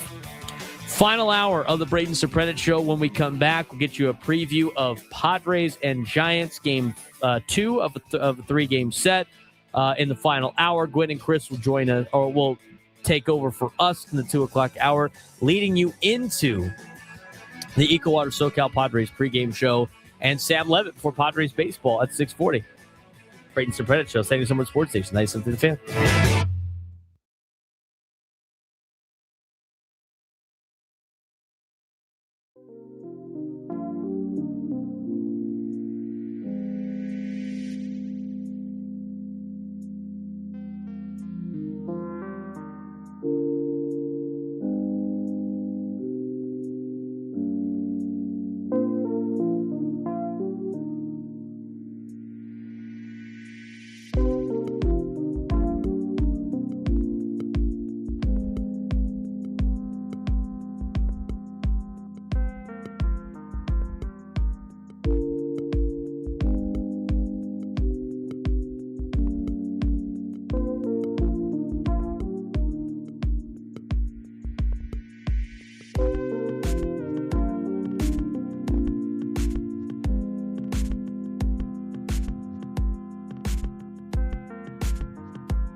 1 o'clock on a Tuesday. It's a Taco Tuesday. Go out and celebrate Taco Tuesday by going to the Craft Taco. I'm waiting for the tacos. Where the damn tacos at? Does that mean over the weekend it was a pizza weekend? By the way, I've never seen one of those machines before. I didn't know this existed. I went to Prince Street Pizza the other day. I finally got to Prince Street Pizza. It's taken me like a year and a half. Me and my friend needed some food after the game on Saturday night, after hanging out with my fam, hanging out with some friends. And we were staying downtown, so we were looking up places to go get food, and Prince Street Pizza popped up, and I was like, I gotta walk over there and try it. I've never tried it before. They have like the Sicilian style pizza, which is like the big squares. Yeah. They also have regular style pizza too. It's very popular. It's across the country now. A lot of like celebrities and stuff go there. I mean, you go in there and they have all these pictures of all these celebrities and stuff like that. It was money. And so I go in there. There's a little bit of a line. It's expected. It's later at night. You know, it's in the gas lamp. People have been drinking. They need some pizza to soak it up. And they had like, I wanted to try everything, but that would have been kind of ridiculous. So we got have you ever been to Prince Street Pizza? I have not, no. Oh my God. It's pretty solid, dude. I mean, I only got the Sicilian slices. I didn't get like the regular slice. You would have to go down there and give me a pizza review to let me know what you think about that one. But as I'm sitting in line, I see this gigantic machine in the background. And I'm like, what is that? And I'm like, just like at New York? What is this New York thing? I had to send it to Frank. It is a machine that it said property. It's like had tubes hooked up. It property of New York Water Maker. NewYorkWatermaker.com. They have a machine that makes, I don't know what it does to the water. I don't know the details of this, but what's the saying about New York pizza and why it's better than everybody else's, Frank? It's the water you use in the dough. It's the water. They got a machine that makes the New York water. Or whatever it does to make it New York water, which I guess is Virginia water. Is that what you said it was? Yeah, it comes up from Virginia. Yeah. I got to look at I got to see this again. New York Water Maker or water. What did I say it was? I believe NewYorkWatermaker.com, I believe was Is that what I said? New York Water Maker? Yeah, here it is. New York Water Maker. Improve pizza dough with New York City water. By the way, whoever did this, whoever is the owner or operator, whoever is this guy that came up with this is a genius. Is a genius. They have like a system that replicates and makes the water just like the water in New York to make better pizza dough. This is what it says. New York City is the culinary capital of the world. The key ingredient in its cuisine is the renowned water. For those outside the Big Apple, it has been nearly impossible to reproduce this legendary food taste and quality until now. New York Water Maker is the world's first water source replication system that will enable restaurants and franchisors to reproduce the superior taste and quality of New York City food and beverages anywhere in the world. What a genius this guy is that came up with it. New York City water, for those of you who do not know. Is it like the pipes or something? I've always heard so many different stories about this. It comes from the Catskills and Delaware system, located up to 125 miles north of New York City. These systems provide roughly 90% of the water in Manhattan. Major reservoirs include Koshkin. I don't know I don't know upstate New York names, but yeah, it's from Delaware mostly. The Catskills, Delaware. Yeah. Okay. Fridge Watcher said, you know what, Fridge, you're going to have to put this stuff in your fridge. It works for bagels too, yes. 100%. It says, it's what it says. It's like industry's being revolutionized by New York Water Maker. Number one, pizzerias and restaurants. Number two, dough. Bakeries, breads, bagels, soups, beverages, supermarkets to extend shelf life of vegetables and fruit, healthcare, all of these things. I don't think it comes from the I don't know if it comes from the Hudson River, actually, there, Juan, buddy. But anyway, so I saw this thing in the back, and I immediately thought of Frank because Frank's like a pizza snob with the pizza, and they got the water maker back there. So it was pretty good. I'm going to tell you right now, those slices, right? It's kind of like a pseudo deep dish, the Sicilian pizza, but it's not like a soup. It's not like what did you call it? A casserole? It's not like a casserole. I thought it was going to be way heavier than it was. It wasn't. It was super light. No, that's so good. No, that's the point is you want to make the dough thick and light, and you want to have like a little bit of a crisp on the bottom. My dad overdoes it because he makes stuff for him and not anyone else. But yeah, that's how it's supposed to be. It's supposed to be crispier on the bottom and nice and thick and that's light exactly and airy on the top. What it was. I got like Prince Perfection or something like that, which is like they had like a couple versions of the cheese. They had a vodka sauce pizza, which is great. They had one with vodka sauce and pepperoni. It was amazing. That was great. That was a great pie. Yeah, prolific. Hook it up, dude. I mean, that was awesome. That was great pizza. I had a great time. I consumed a lot of pizza this weekend. A lot of great pizza in town. Far Corner, phenomenal pizza. Yeah, that was delicious. That was very, very good. And you guys, for me at least, I don't like crispier pizza on the bottom. That was perfect. You guys nailed it. Smash the numbers goes, before you knock Detroit water, realize Dasani water is Detroit water. Is that good water, Dasani? Do we like Dasani water? Dasani's not bad. Well, Dasani, that's what we get in the press box. So do you like the water in the press box? I bring my own, actually. Well, then that's...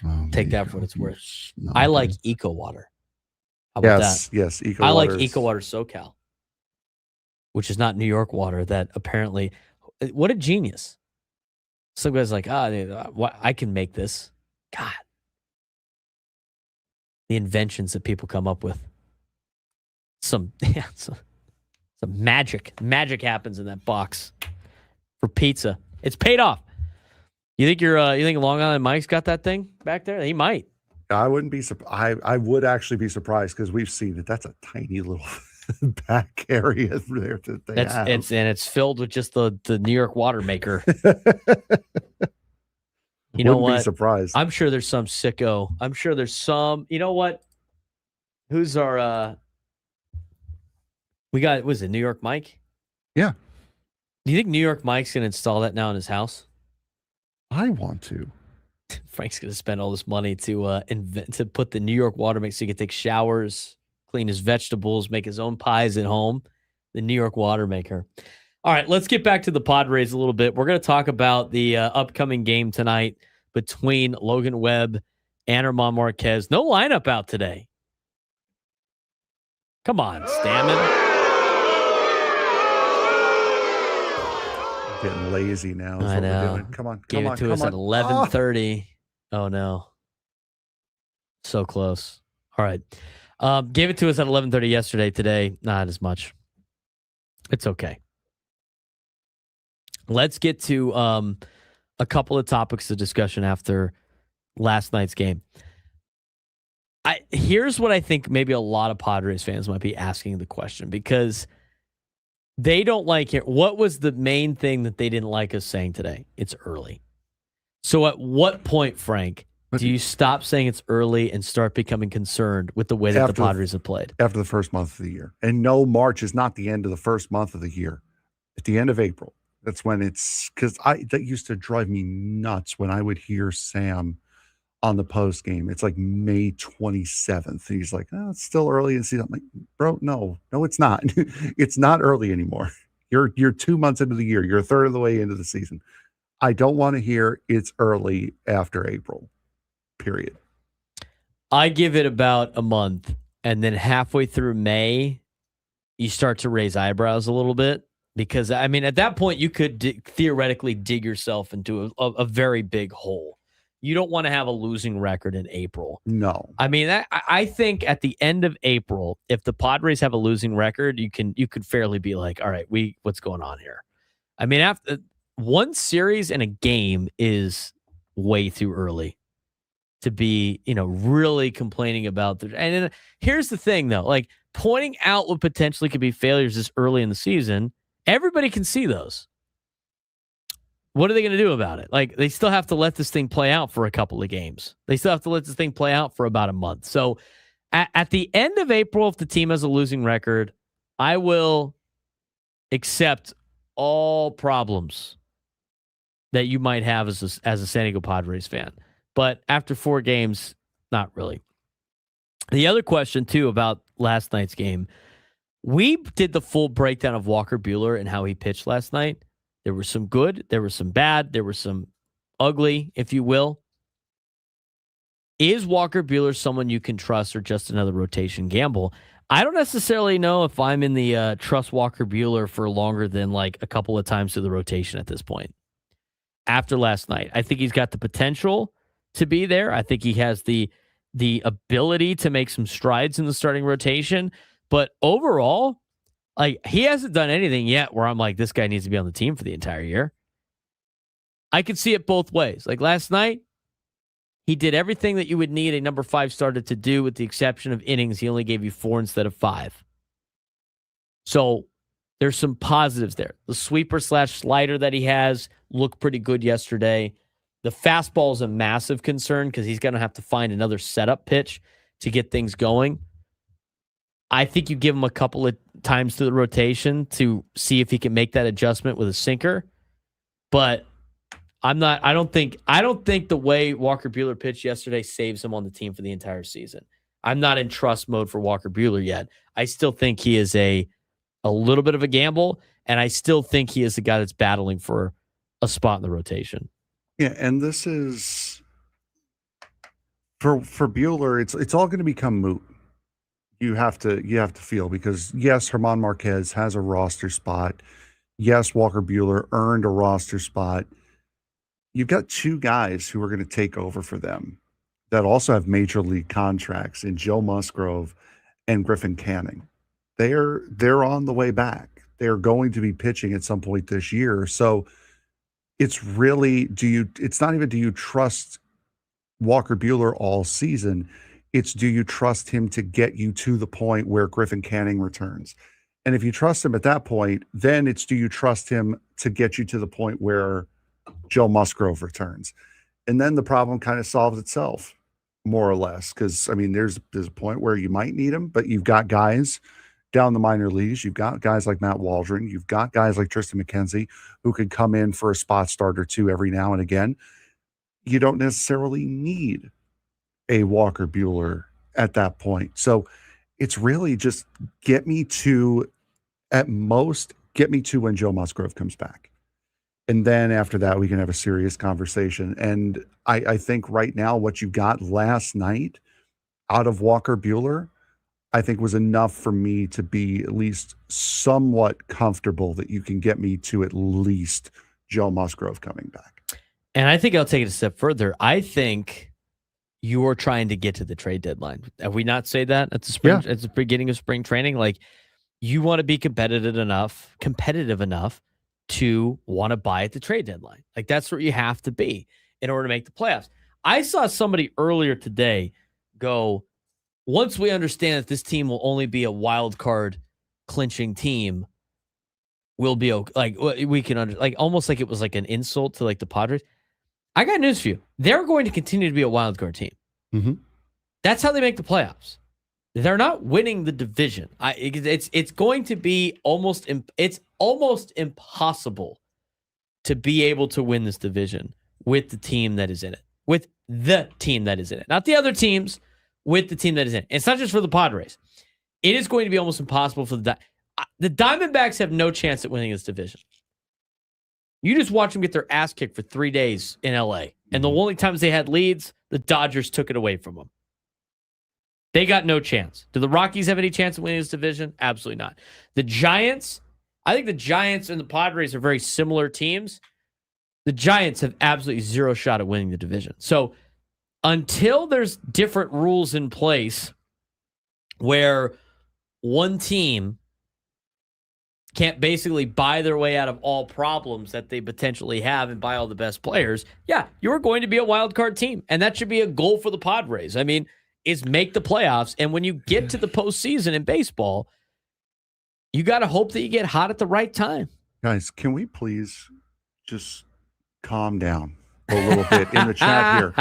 Underachieving Boring. Padres management adjustments as soon as possible. Offense sucks. Manny Machado absolutely should be traded for his non-clutch prima donna with Campusano plus $35 million for two starting pitchers. Sheets needs a trip down to AAA 2 weeks. Castellanos should be benched for a week. And watch Merrill lead off or be the brother. Watch Merrill lead off or visit AAA for a week. Brother. All right. I'd love to see 4 games, dude. Man. You know what? Could you imagine if we gave the lineup card or the team to a fan for a month? Bring up Bowen or Nellis, return. Oh my God. Stop reading it. You gotta stop reading it. No, you gotta stop reading it. You gotta stop reading it. I mean, it's just hit the foul button. Just hit the foul. We like to keep pets in the chat. It's fine. He draws the foul. That guy's cool. All right. It's just some of the stuff is just a little bit too early. I think that you are getting to some thresholds where you have to survive to. And I don't think, the question mark of Joe Musgrove is going to be interesting of what he comes back to be. If he comes back to be better than Walker Buehler as he is right now, then he's, a number 4 starter in this rotation. I think Randy Vasquez is a top 3 starter in this rotation by the end of the year. And if Joe Musgrove can come in and be better than Walker Buehler, you got an upgrade there as your number 4 spot. Mm-hmm. You got Griffin Canning. Let's just say Griffin Canning can't be better than a 4. All he has to do then is go 5 innings and give up 3 runs or less, and he's your number 5. You have a great bullpen, a phenomenal bullpen. Offense needs to get a little bit going now. But again, it's only been 4 days. And for everybody that's this guy needs to be benched, this guy needs to be traded here, this guy, who are you replacing them with? Who are you getting? I would love Apparently to know. Bowen and Ornelas. I mean, putting Bowen and Ornelas in the lineup, and then that. I mean, what's Ornelas hitting at the major league level? By the way, in his career, Ofer. By the way, aren't both of those guys not on the 40 man? Well, I know Ornelas is not because he got DFA'd in spring training. If Ornelas is so good, why isn't he on the team to begin with? Was it politics? You know who else is not on the 40-man roster? Bowen. Jace Bowen. Yeah. Who are you cutting? It's just go ahead. I mean, the whole I've been watching baseball for 55 years. I'd love to know what your lineup is. In fact, we'll tell you. Maybe they'll tell us what their lineup would be to jumpstart the deal. You know what we're not going to do? We're not going to draw names out of a hat. Yet. I do have another question that I want to ask in the next segment. Also, 2 things to look out for in tonight's game. Specifically for tonight's game, Sammy Lev tweeted about it. We'll talk about it when we come back. Braden Surprenant Show, Settings Urban Sports Station 97.3 The Fan. Playoff season is heating up. Buffalo Sabres are back in the postseason for the first time in 14 years, and the city is ready to erupt. Minnesota Wild are entering a golden era with Quinn Hughes and Kirill Kaprizov, while Columbus Blue Jackets could surprise with a breakout season.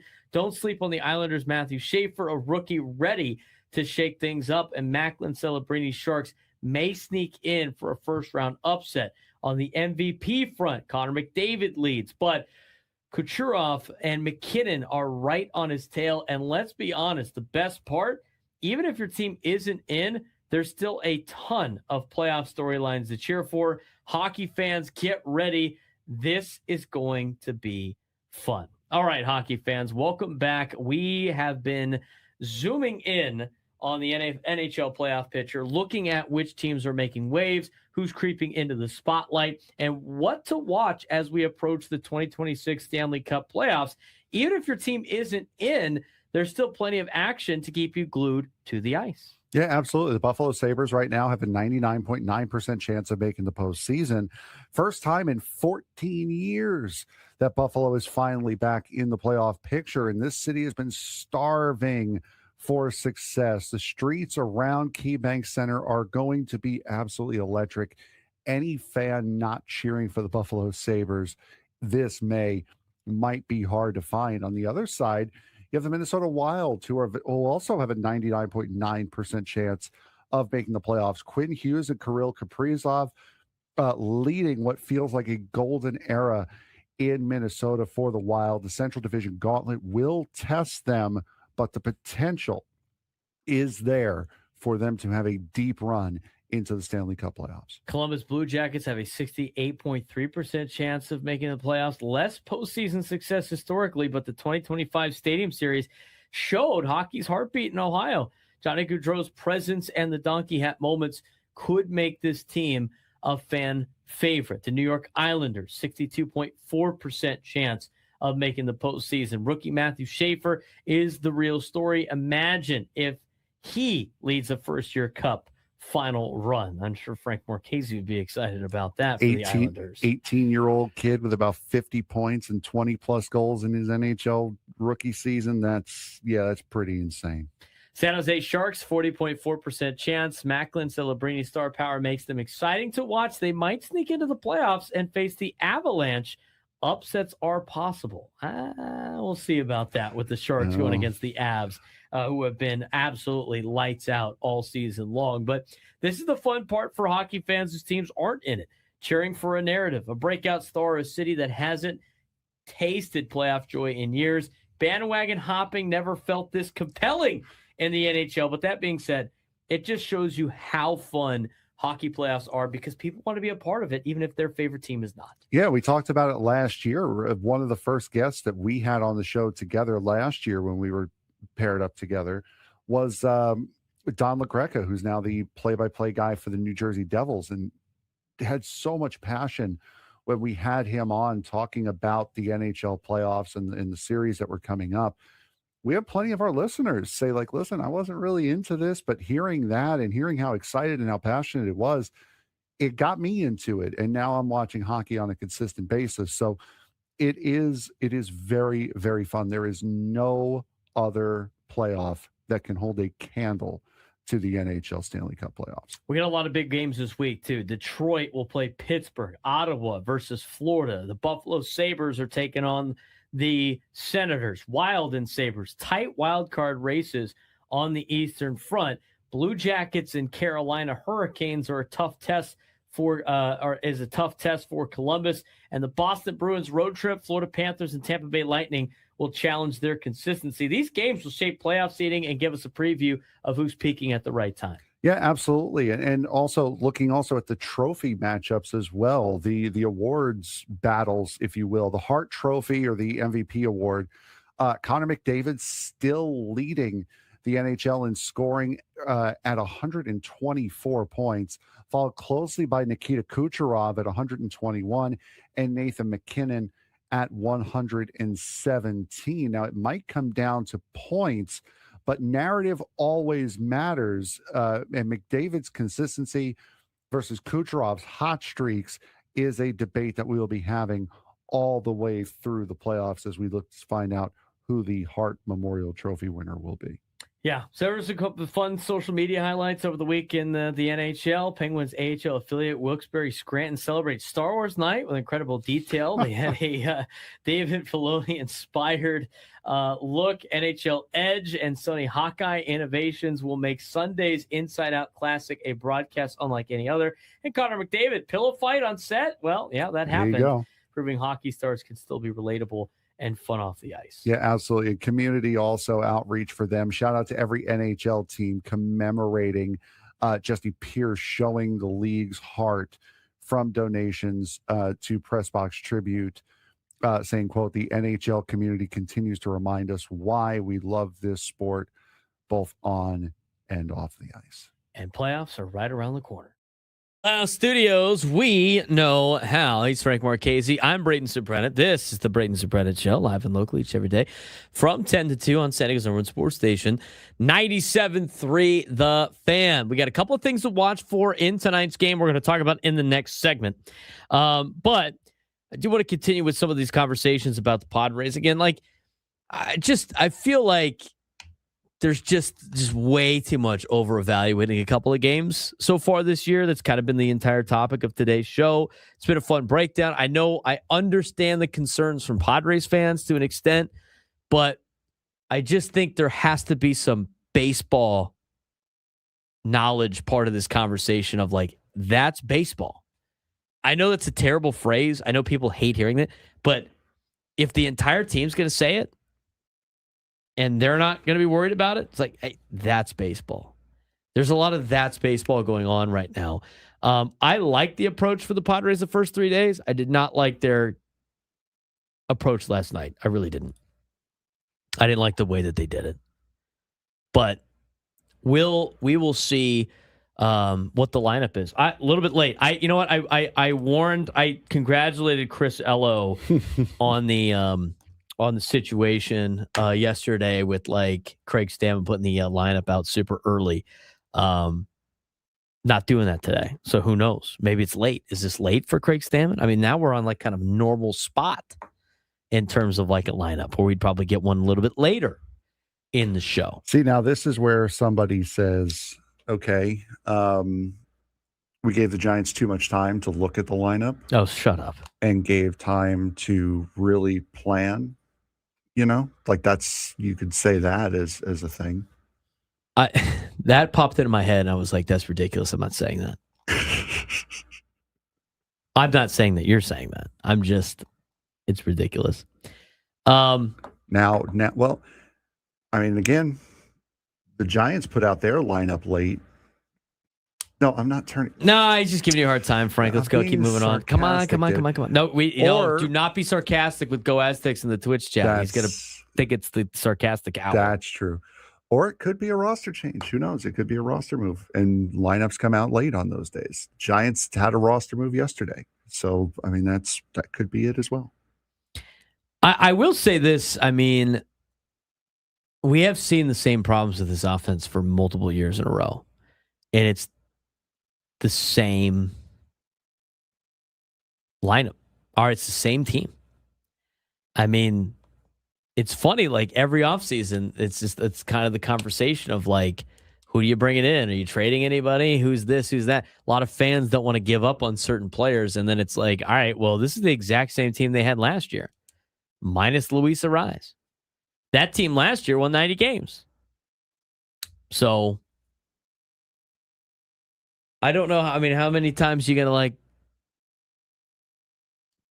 go about putting out the same lineup over and over and over again? It's the same guys. Eventually they're going to have to go out there and perform. You invested in them a while back for them to be able to perform. They're not performing right now. But here's the problem though, is Italy give up a goal. No, that is a problem. That is a problem, but that's not the problem I was thinking of right now. Is you have so many guys on big contracts.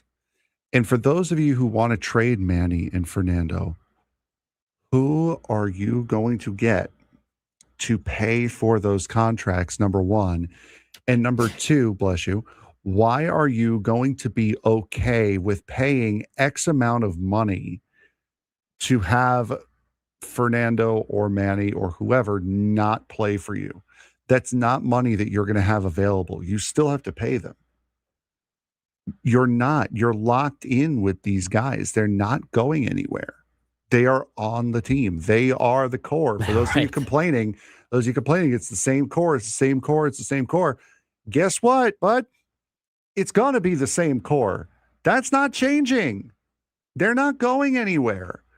You have to do what you have to do with the guys around them. Well, and here's the other thing too, and this is why, as Go Aztecs in the Twitch chat says, "Who are you getting?" My phrase of "who are you getting?" I hate hearing from like people that have to complain about the team, which is fine. Is your right? You are a fan. There's reasons to be disgruntled. I'm disgruntled as a fan, knowing the Padres are 1-3 to start the season. Absolutely.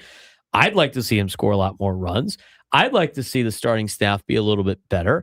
I'd like to see all of those things. I would love to see the Padres just destroy everybody. Wouldn't we all love that? But here's where I get into the conversation of like, sometimes people are just bitching to bitch. And that's when you get to the standard of like the questions that we ask of like, well, who are you going to get? Well, that's not my job. All right, well then, what are we doing here?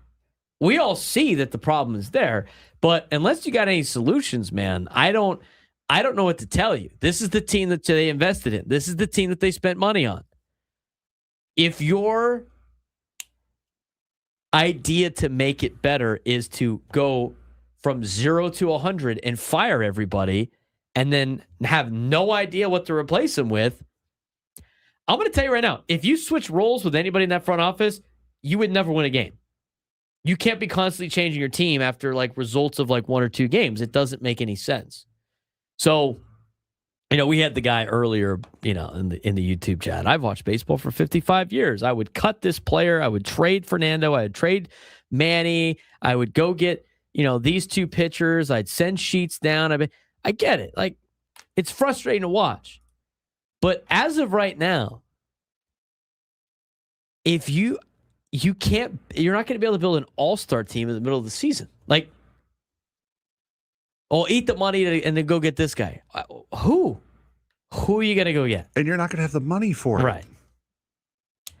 But the reality is we go through this every single year. We've gone through this every year for the last 5 years. The Padres have made the playoffs 3 out of the last 4.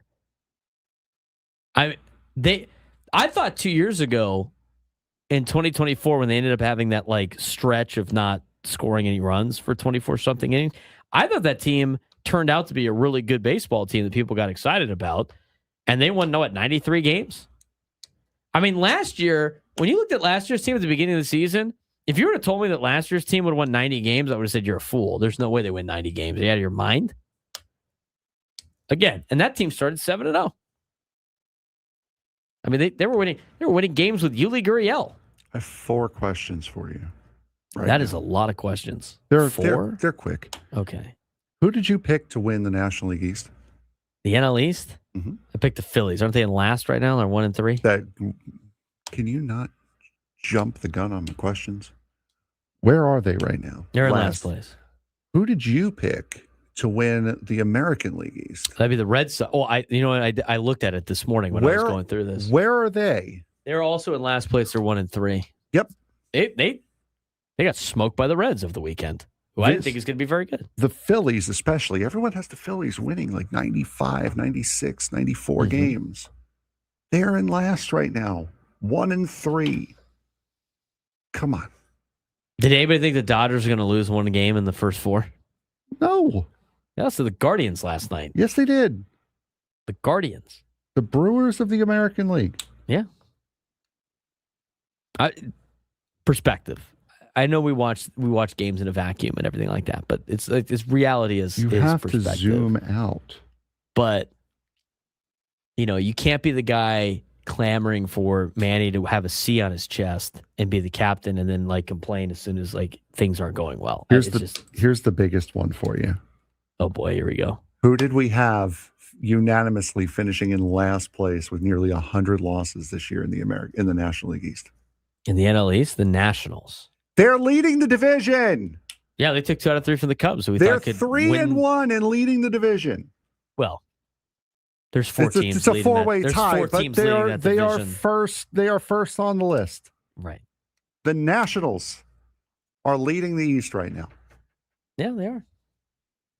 Cubs didn't look very good against the Nats. Cubs are expected to be a playoff team. I mean, that's like kind of everybody's attitude this weekend or this day. And guess what? Tomorrow when they win, everybody's going to say how great they are. The Rockies are 1-3. Dodgers are 3-1.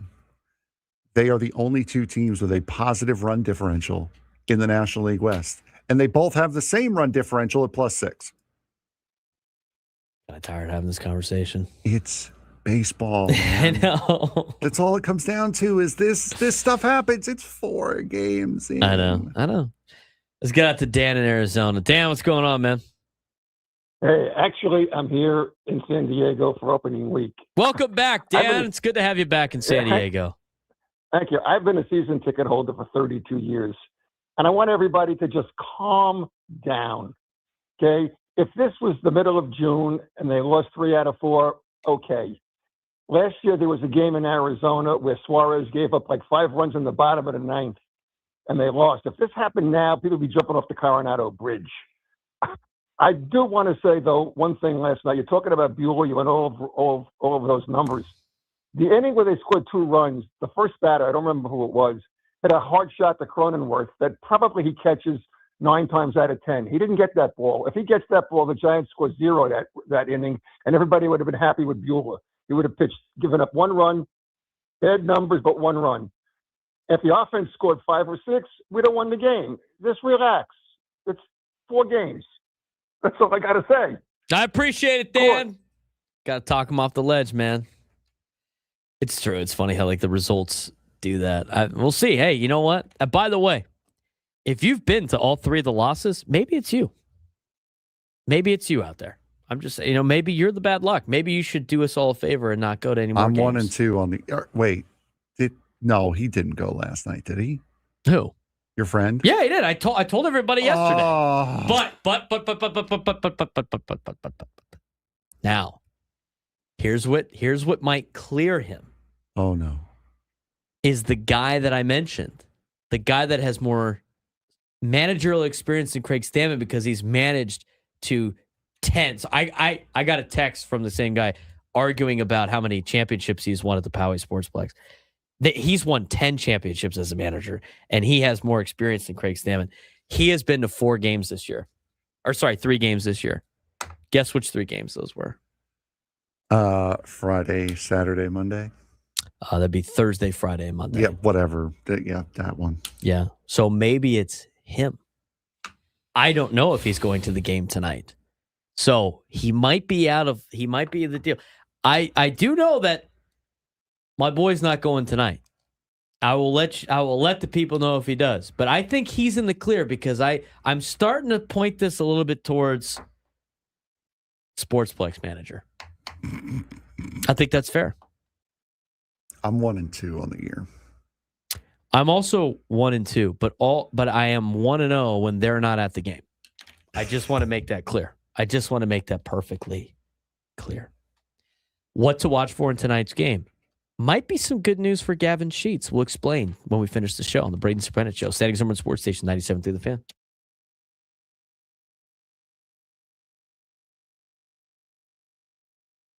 San Diego State baseball just showed you exactly who they are, and it's both exciting and a little frustrating at the same time. They lost Game 1 to Grand Canyon, giving up 4 home runs, and then turn around and win a 12-11 thriller where they survive 2 grand slams and get a clutch 3-run homer in the 9th from Tice Peterson. That's the definition of a roller coaster. They close the series with a 7-2 win, clean, efficient, and good pitching.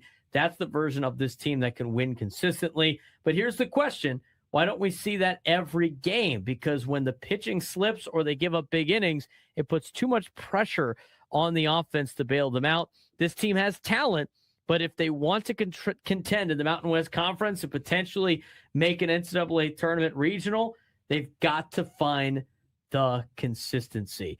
It was a classic up and down week for San Diego State athletics, and the theme is very simple.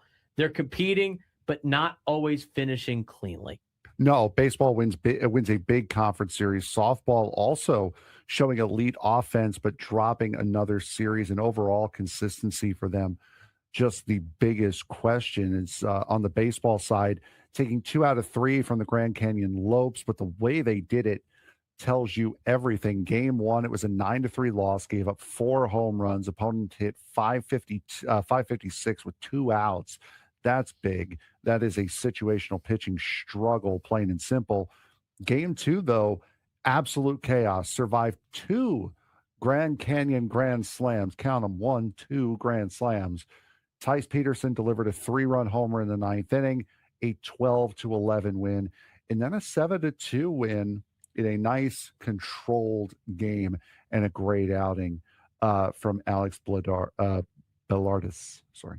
Yeah, small. They played smart, small ball execution. They had squeeze bunts. They had situational hitting, which is all good to see. And the key to take away, of course, is there are 2 versions of this team. There's the disciplined pitching supported team that wins series.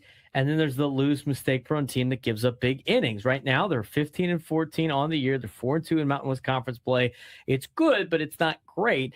And until they eliminate those big innings, their ceiling stays limited in the first year of Kevin Vance as the head coach of Aztec Baseball. Let's move on to the softball diamond. Offensive firepower, but they have the same problem. Another roller coaster weekend for San Diego State softball against New Mexico. They lost 9-4 in game 1. They lost 7-4 in game 2, and they won the finale 10-3. Caleb Pollard had one of the best weekends you'll ever see. That's a big positive for the softball team. Reached base in all 6 plate appearances in one game, hit for the cycle across the doubleheader, and delivered bases clearing triple in the finale. That's a pretty dominant weekend for Caleb Pollard. Yeah, absolutely. An incredible way to look at it. Now, the same story as last week. The offense, explosive. Pitching and defense, a little inconsistent, a little up and down. Currently sitting at 19-15 on the season. They're 4-5 in the Mountain West. And the reality is they are good enough to score with anyone, but they're not consistent enough to be able to do it and control games from start to finish like you need to do. Yeah, what matters more right now for San Diego State? Is it winning games or is it how they're winning them? Because baseball just won a series, but they gave up multiple home runs, big innings, nearly blew a game that they had won. And in softball, they show elite offensive flashes, but they keep dropping series. So, right now, how you're winning does matter, because if you're surviving games instead of controlling them, that's going to catch up with you in conference play. Later on in conference play, it's going to catch up with you as you try to find a place into an NCAA tournament regional. And the best teams limit those mistakes. They control tempo and they finish clean. San Diego State just isn't there yet on the baseball side of things. And for softball, they're playing a little bit better than what the results are, but eventually you do have to get the results. So both teams are kind of in a tough spot right now in terms of like a purgatory of monotony and mediocrity that they have the ability to get out of. And they will try to do that next, as baseball will take on Arizona State and take on the Sun Devils this week. And for softball later on this weekend, they'll be taking on Utah State to extend their Mountain West season. So updating baseball and softball, they have the ability to do it, but it's the lack of consistency that has hurt the Aztecs.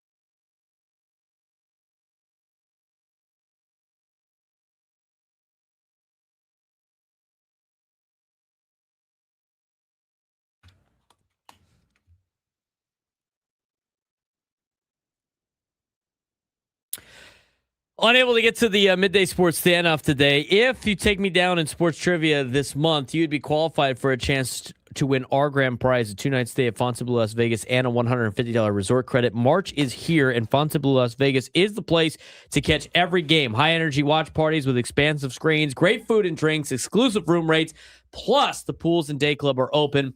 Book your stay at FontainebleauLasVegas.com now. It's going to be changing for tomorrow, too. That's right. April 1st tomorrow. April Fools. No, it's legit April 1st tomorrow. I know. I said it's April Fools. You pull any April Fools joke, I swear. I promise. I am a don't want to be ribbed We are guy. making the promise to you fans. We will not be doing any April Fools jokes tomorrow. Correct. Scout's honor, whatever. We're not doing any show jokes tomorrow. Absolutely not. I will not speak for the morning or afternoon show, but I will not be participating in any foolery. I also want to warn everybody. Again, tomorrow is April Fools. So be ultra careful scrolling through social media tomorrow. I'm just gonna warn you right now. Tomorrow is the day you block all of the parody accounts, make themselves known so you can block them. Tomorrow is the day you don't really trust anybody. I mean, if you're a guy like Jeff Passan, can you actually do anything tomorrow? You could not do that. Like, there's no way you could do an April Fool's joke. But like the thing is, though, there's a lot of like actual team accounts that will do April Fool's jokes, and it's just like, so if it seems too good to be true tomorrow, it's probably too good to be true tomorrow. Until they say it's not an April Fool's joke. Does that make sense? We're all on the same page here before I start getting people. Did you see that the Colorado Rockies are offering this as a food item? Are we sure about that? Sure about that? Tomorrow's the deal. Yeah. Juan Soto traded. You're going to see some of that stuff in the chat tomorrow. Are we going to be doing that tomorrow, chat? Are we going to be like terrorizing Frank with all his sports teams and his favorite players getting traded away? You know what the best part of that is? You have a computer? I can just turn chat off. Yeah, you should just turn the chat off sometimes. For yourself, at least. Nice. We've got a couple of finals here. Sweden has defeated Poland, so they are advancing. Turkey has won their game, so they are in the World Cup. And Italy's doing Italy things, and they are now in extra time against Bosnia. Go Aztecs in the Twitch chat. Don't silence me, Frank. He will find his way. Okay. That's cool. Jake Waters is going to pull in a bad April Fool's joke on his family. Like in the family up tomorrow with the T-Strated news. Again, tomorrow, don't believe anything you see. Till they can verify it multiple times. Tomorrow is April Fool's. All right, let's talk about tonight's game. German Marquez. I would like to see German Marquez do exactly what a number 5 starter will do. 5 innings. It would be better, I think, for German Marquez to not give up 3 runs. But if German Marquez goes 5 innings and allows 3 runs or fewer, he has done his job as the number 5 starter. And I've already talked about this at the beginning of the show. Walker Buehler, German Marquez, 5A, 5B right now until Griffin Canning comes back. And then one of them will be battling it out to see if they can continue to be on the team when and if Joe Musgrove comes back at whatever time that might be. But that's what you need to see out of German Marquez tonight. That gives you an opportunity to win. Offense needs to be a lot better. Now, here's some interesting numbers that Sammy Lev put out on social media and Padres matchups to watch tonight. Our boy Gavin Sheets. Guy's been looking for a hit bad, huh? Guy is due for a hit bad. Gavin Sheets is so due for a hit. But guess what? Gavin Sheets is hitting .500 against Logan Webb. He's 7 for 14 lifetime with 3 doubles against Logan Webb. Gavin Sheets gets his first hit tonight. You know what? He might get 2 hits tonight. Put that on your whatever betting app that sponsors the majority of our stations. Jackson Merrill's also 9 for 13 with 3 doubles against Logan Webb tonight. So, those are some positive numbers and matchups to watch for out of Logan Webb. Now, Logan Webb this season, 0-1 with a 10.80 ERA in his 1 start. In spring training, he made 3 starts. He had a 6.75 ERA. Take that for what it's worth. In the game against the Yankees, he went 5 innings, allowed 7 runs, 6 of them earned on 9 hits and 1 walk. He had 7 strikeouts in the loss, but he gave up 7 runs, 6 of them earned against the Yankees. I know the Yankees are solid, but this is a great opportunity to get the bats going for the Padres. And again, as I said yesterday, get the team while they're down.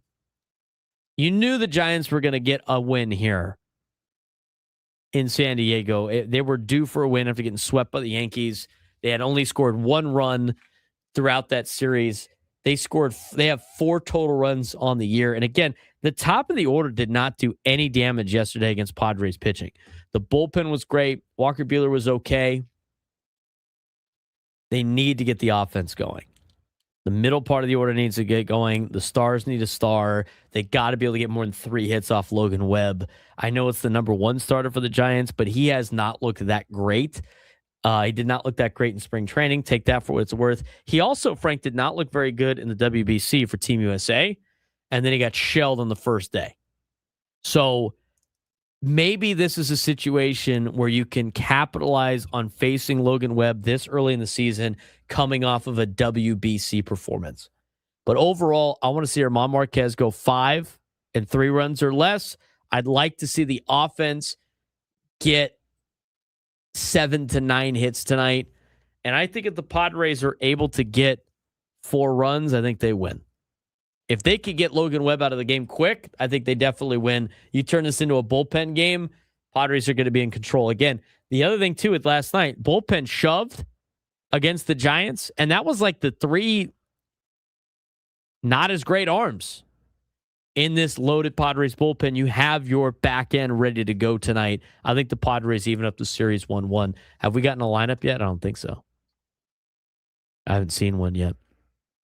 Just in comparison with other players on the Padres, Andujar's got 7 at-bats against Webb. He's hitting .429 with an .858 OPS. Xander Bogaerts has struggled against Webb in his career, so don't be surprised if he struggles again tonight. Luis Campusano's only hitting .200 against Logan Webb. I would imagine Freddie Fermin starts tonight anyway. Nick Castellanos got a bomb against Logan Webb. He's hitting .571 with a 1625 OPS. Jake Cronenworth hitting .294 in his 34 at-bats against Logan Webb in his career. Manny Machado's hitting .317 against Logan Webb. Jackson Merrill's hitting .692. Gavin Sheets hitting .500. Fernando has struggled against Logan Webb in his career, hitting only .206 against the right-hander for San Francisco tonight. So that's kind of a quick preview. The EcoWater SoCal Padres pregame show with Sam Levitt will get underway at about 5:40. Gwen and Chris will be jumping on the airwaves next. But Frank, overall tonight, easy way to flip the script by getting a W, and I think they have a good recipe for success tonight going against Logan Webb. Yeah, absolutely. And for Logan Webb, you just got to hope that tonight's not the night where he figures it out. I know you said, half joking, half serious, that you're surprised that Arise didn't have 3 hits last night. But, I mean, you have to put the brakes on this. Now, as much as we have said, relax, it's early, there is also a sense of urgency that you do have to put the brakes on this, because if you don't, you have the possibility for the beginning of this season to really spiral out of control. And once it does, it's a lot harder to get it back. So while I do understand the people that have been saying all day long, we gotta put the brakes on this, you also do have to realize both it's early. Many things can happen over the course of this year and will. I think they're going to win the next 2 games. I do. I wouldn't be surprised. Win the next 2 games and be 3-3 going into Boston. That would be my guess. And when I did the season predictions, Frank, that's what I had. I had the Padres struggling the first month and a half and still winning 91 games. I'm telling you, it's a little bit of a slow start to start the season. None of this is unexpected right now for me going into the season. We'll see how the Padres do tonight. We'll be recapping it tomorrow. We will be live at Petco Park at the Loft. Little pregame before the pregame. Quick show tomorrow. Looking forward to talk to you guys then on the Braden Surprenant Show.